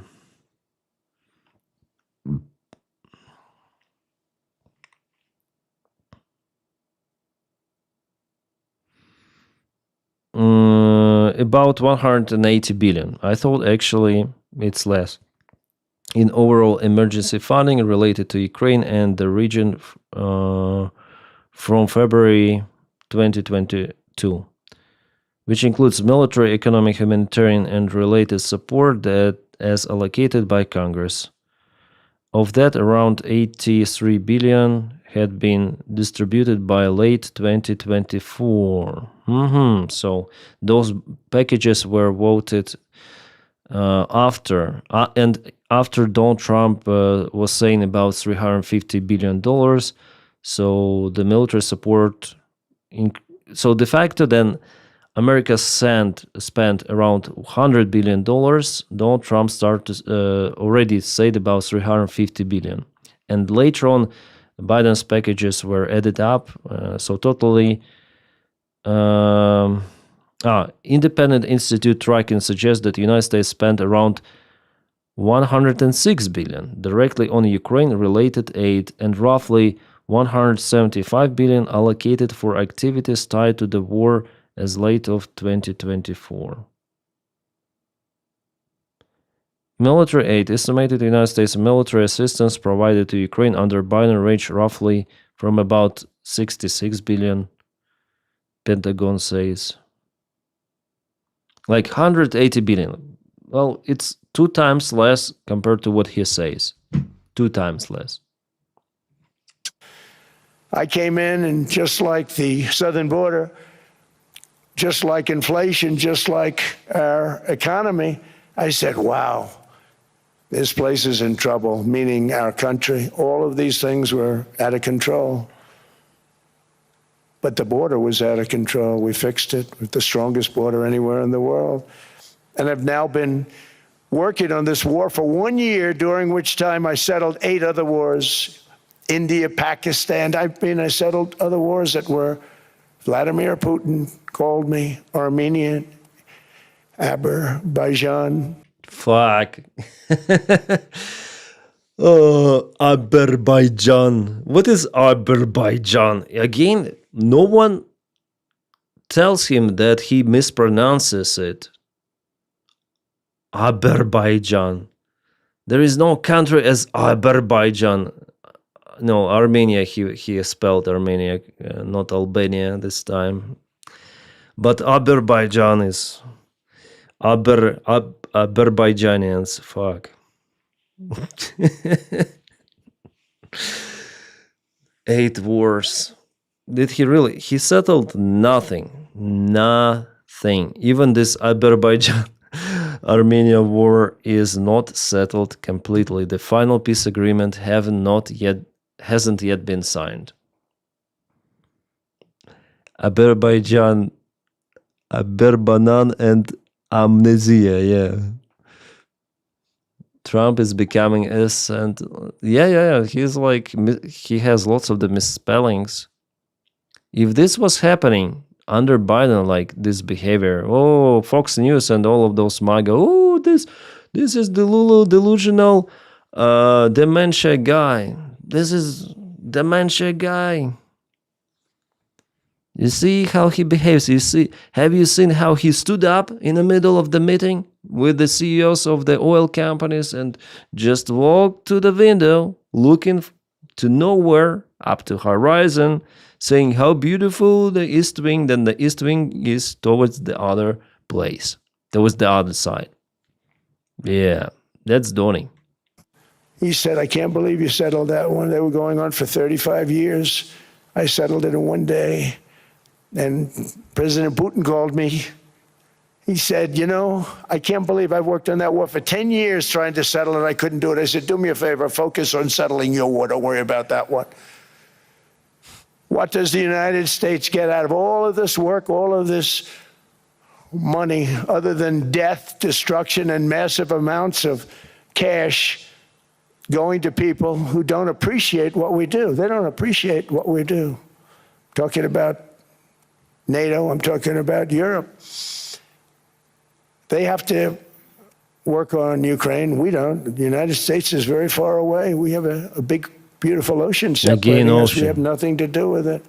Until I came along, NATO was only supposed to pay 2% of GDP, but they weren't paying. Most of the countries. I guess it's the same freaking stuff. So yeah, it's like too much, I guess. It's like we're gonna scroll and oh my god, 1 hour and 30 minutes. He definitely says, let's scroll to somewhere in the future, and here he would say, I don't know, 1 hour. Yeah, let's go to 1 hour mark. Here he would again praise him, saying like, let's put the bet here. Here he will say about his inherited, let's say, bad economy from Joe Biden. Let's go. Am I correct? To him, but in the end, it's a fair thing, and most of you realize that. But we put a 30% tariff on Switzerland, and all hell broke loose. They were calling, I mean, like you wouldn't believe. Almost like tariffs, close to economy. And I know so many people from Switzerland, incredible place, incredible, brilliant place. But I didn't realize that they're only good because of us. And there's so many other examples. I mean, us, probably other places, but a majority. You see, Switzerland is only good because of the United States of America. Oh, yeah. Yeah, it's all United States of America. You know, everyone is good just because of us. Canada is there just because of us. Everything is just because of us.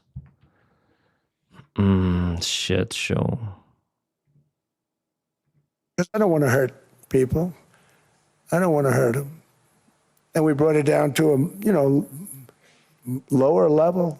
Doesn't mean it's not going up. And the way why he's changed his mind is because Swiss delegation brought him the brick of gold and Rolex watches, and he immediately lowered the tariffs. But we brought it down to a lower level. But they pay now tariff. But I realize that we have many places like that where they're making a fortune because of the United States. Without the United States, they wouldn't be making anything. Think of it. Switzerland made $41 billion on us. And as she said, it's a small place. And The small place, but with a stable economy. Yeah, Donny. I realized with that, I don't know, it was so, because she was so aggressive. And I realized in that conversation that the United States is keeping the whole world afloat. Many places, I could give you 6, 7 places just in the people in this little area. I know every one of them. They're looking down. They don't want to see me. They don't want to stare me in the eyes. And let's... he wasn't staying all the time. After all, he went sitting, right? Yeah, he said it's hard for him to stay like that. Couldn't beat you. And then what happened is the following day, I was told to stay tuned because there's something really bad happening in China. There are bodies laying all over Wuhan, right around that certain building that we talk about. I always said it came from Wuhan. It did come from Wuhan. It's so many people, and we have a lot of the greatest people anywhere in the world. I know them all. So I won't continue because we'd be here all day. Thank you, Mr. President. We also know that you're a deal maker, and then maybe coming back, do you think this signing is on the Board of Peace, and do you think this is going to sustain? Do you think we now will see this Board of Peace? It's interesting to listen what he says about it. Gaza reconstructed and the billions of US dollars invested? I do. I mean, I think we have peace in the Middle East. There are some little situations like Hamas, and Hamas has agreed to give up their weapons. Now, you know, they were born with a weapon in their hand, so it's not easy to do. When they were born with a rifle in their hand. It's not an easy thing for them, but that's what they agreed to. They've got to do it. And we're going to know, Jared, over the next 2 or 3 days, certainly over the next 3 weeks, whether or not they're going to do it. If they don't do it, they'll be blown away very quickly. They'll be blown away. You know, we have 59 countries that are... So this war is far to be over, yeah? He says about it himself. So before he stated, I stopped the war that was there 3,000 years, but now he's not sure because they are born with the rifles. It's hard to get and get out and... What? Where is the end of the war, Donny? Part of that whole peace deal. And some of those countries aren't even they're near the Middle East, but they're not in the Middle East traditionally. And they want to come in and take out Hamas. They want to come in. They want to do whatever they can. There's a problem with Hezbollah in Lebanon, and we'll see what happens there, but that's a problem. But there are these little flames, but there's peace in the Middle East. Now, had we not gone in and knocked out with those big, beautiful, we just ordered 25 brand new ones, the latest and the greatest, the B-2 bomber. Okay, guys. It's enough. It's enough.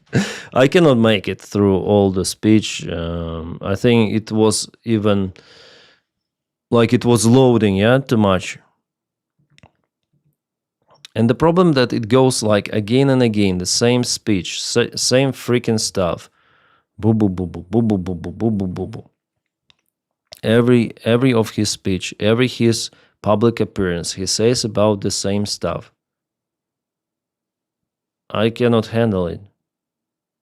I start the stream, okay, we're gonna review what Donald Trump was saying, but nothing really new. Absolutely. Well, as I understood from the release, from the press release, he says that he will not use military force on Greenland. That's relieving. We didn't make it to the point, but at least it was said like that. I'm not sure, but it seems like you need to have like really strong nerves to listen to Donald Trump, all of his speech entirely. I don't believe him. Yeah. What are the odds that Trump has ADHD? No. Maybe now most of the people have ADHD or something. B2 in service since July 1989. Yeah. Yeah, Macron and Carney They really nailed it, especially Canadian Prime Minister. He's so intelligent compared to Donald Trump. It's uncomparable.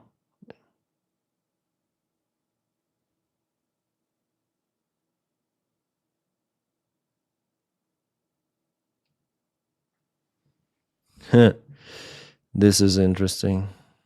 I wonder who might join this Board of Peace by Donald Trump. The foreign ministers of Saudi Arabia, Turkey, Egypt, Jordan, Indonesia, Pakistan, Qatar, and the United Arab Emirates have released a joint statement welcoming the invitation extended to their leaders by President Trump to join his Board of Peace. I wouldn't say that those countries, they have like developed democracy, yeah?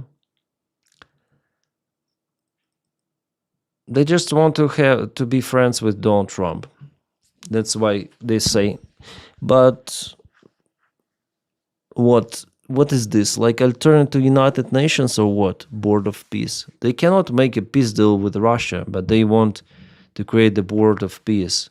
And the European countries, they're not willing to join, from what I understood.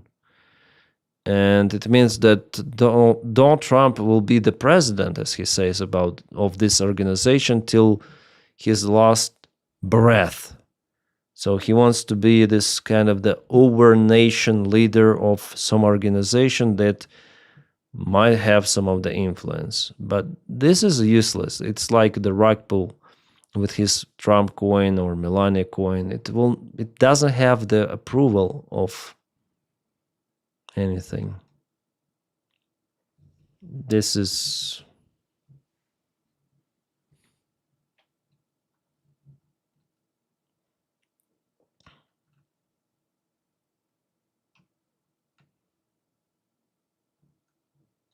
now sadly the main topic of Davos should have been Ukraine, if we speak about the world's security, stability, some sort of the peace. But now, because of Donald Trump's agenda around Greenland, he switched the topic entirely on him. That's bad.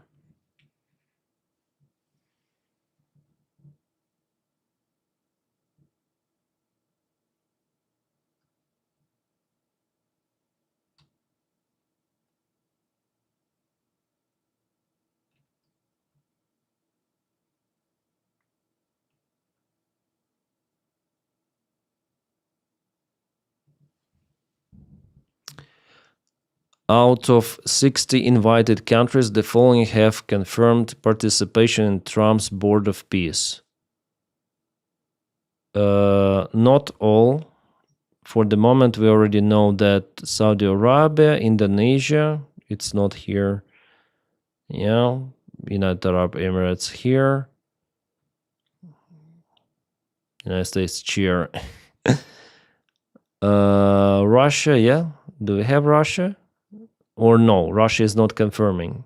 Belarus confirmed. Yeah, Lukashenko even filmed the video of how he signs the document to join this board peace board peace. Board of Peace. Yeah, seriously, you are right.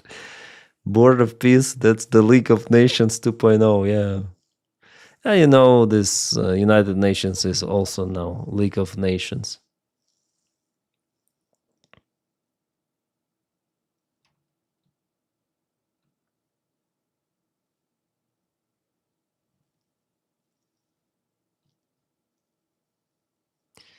Newsom, the possible candidate for the presidency in 2028, and he said and commented Trump's plan on Greenland. It was remarkably boring. It was remarkably insignificant. He was never going to invade Greenland. It was never real. So Newsom says that United States, it's all like big hoax from Donald Trump, yeah? To switch the focus of the media, switch the focus, first of all, from Epstein files, that Donald Trump with his DOJ, Department of Justice, violates the law, that was signed by Donald Trump himself to release Epstein files. They released less than 1% of the files, and they redacted those. And maybe that's the goal, and to point attention on the press just because Trump's he likes this attention. Maybe that's the reason. Yeah, if Trump behaves like bully, intimidating everyone left and right, he might have his attention. It's like Putin. Yeah, Putin also liked this attention. And he started the war in Ukraine. All the world was, oh, what may Putin say today? What he might say tomorrow? Putin, Putin, Putin. And now it's Trump, Trump, Trump. Putin is somewhere else, yeah? Putin is not that important any longer because Trump is more crazy than Putin, it seems like.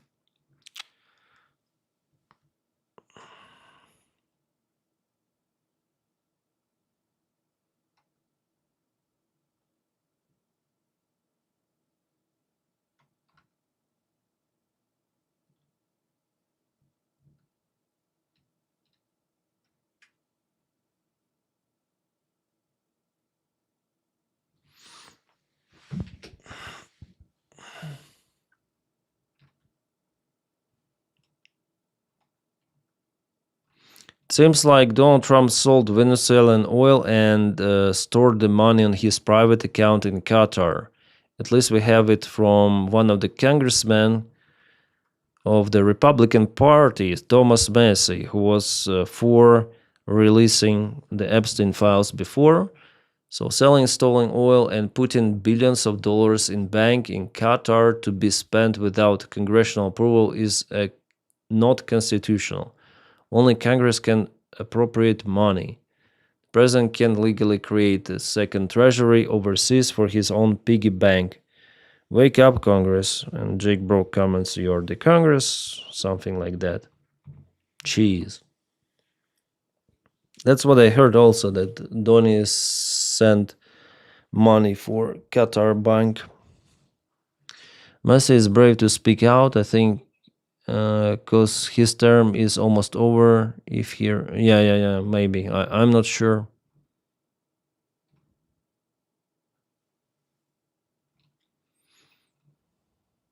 Yeah, Trump, everything about Trump, and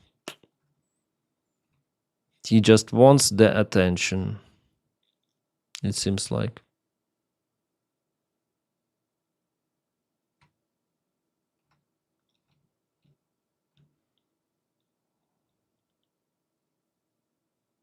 Yeah, Trump confirms he will meet Zelensky in Davos on Thursday, so tomorrow. Okay.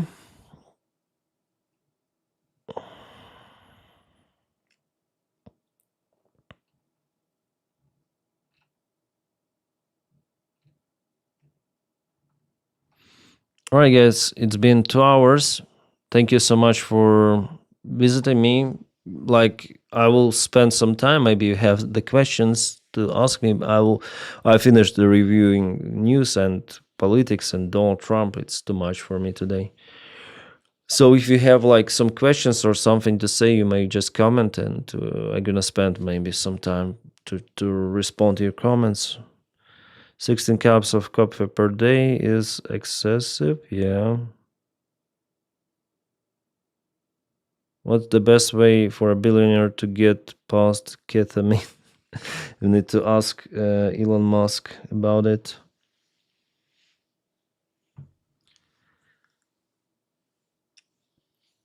Putin, yeah, Witkov and Kushner, I guess they will meet Putin tomorrow too. By the time Donny meets Zelensky.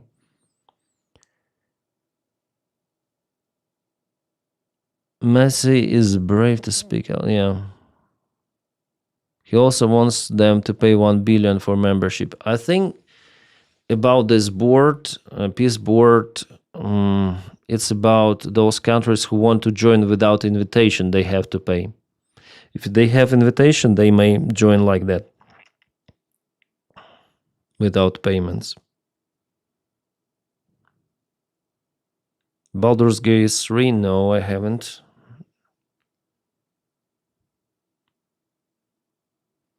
What do you think? Zelensky trying to take the PR initiative to make you army? How is that obvious that the United States will not help or intervene if Russia goes more?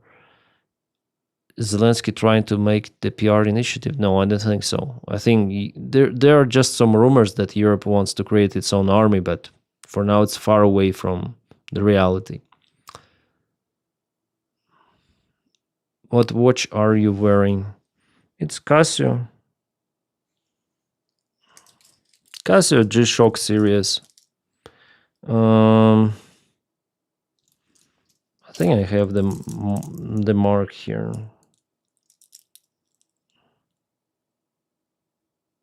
GMW B5000. GMW B5000 in this metal case. Hopefully you can see it. I have also different watches. There was one stream, then I showed my watches. For tomorrow, maybe I'm gonna wear this one. This is Gravana. It looks like Rolex, but it's not. But it's almost like Rolex. Yeah, maybe closer. Because of the light, you cannot see. Yeah. It's nice. Yeah, for tomorrow I'm gonna wear those to be more official in Davos. Maybe I'm gonna wear also jacket from the suit. He hasn't said Crook Joe yet. Sleepy Joe, he said. That's what I heard. He mentioned 2 of the times, at least for the first 30 minutes, about Joe Biden. I hate Trump so much, Dennis. Yeah, I also hate him. I hate him a lot because, yeah, you know why.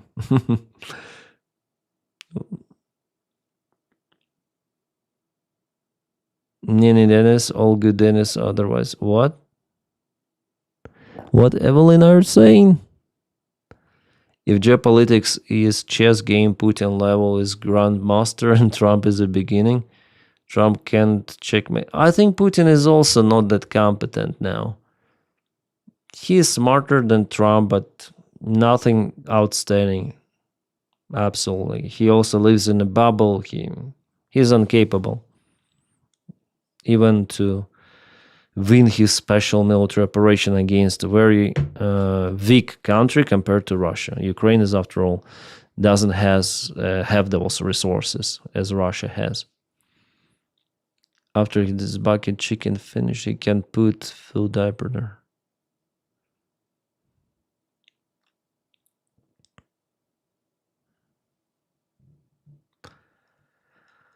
Yeah. Okay, guys, I gotta go. Thank you so much for being on the stream. You're awesome, and thanks for your questions. Sorry, I was focused maybe too much on Trump's speech, on the news, so I didn't mention all of the comments. Of course. Thank you, anyways, for commenting. It's always nice to have the conversation with you. Hopefully tomorrow I'm gonna film some of the blog, going to Davos and meeting Kellen. Hopefully he will be there. Right, guys. See you around and cheers. Ciao.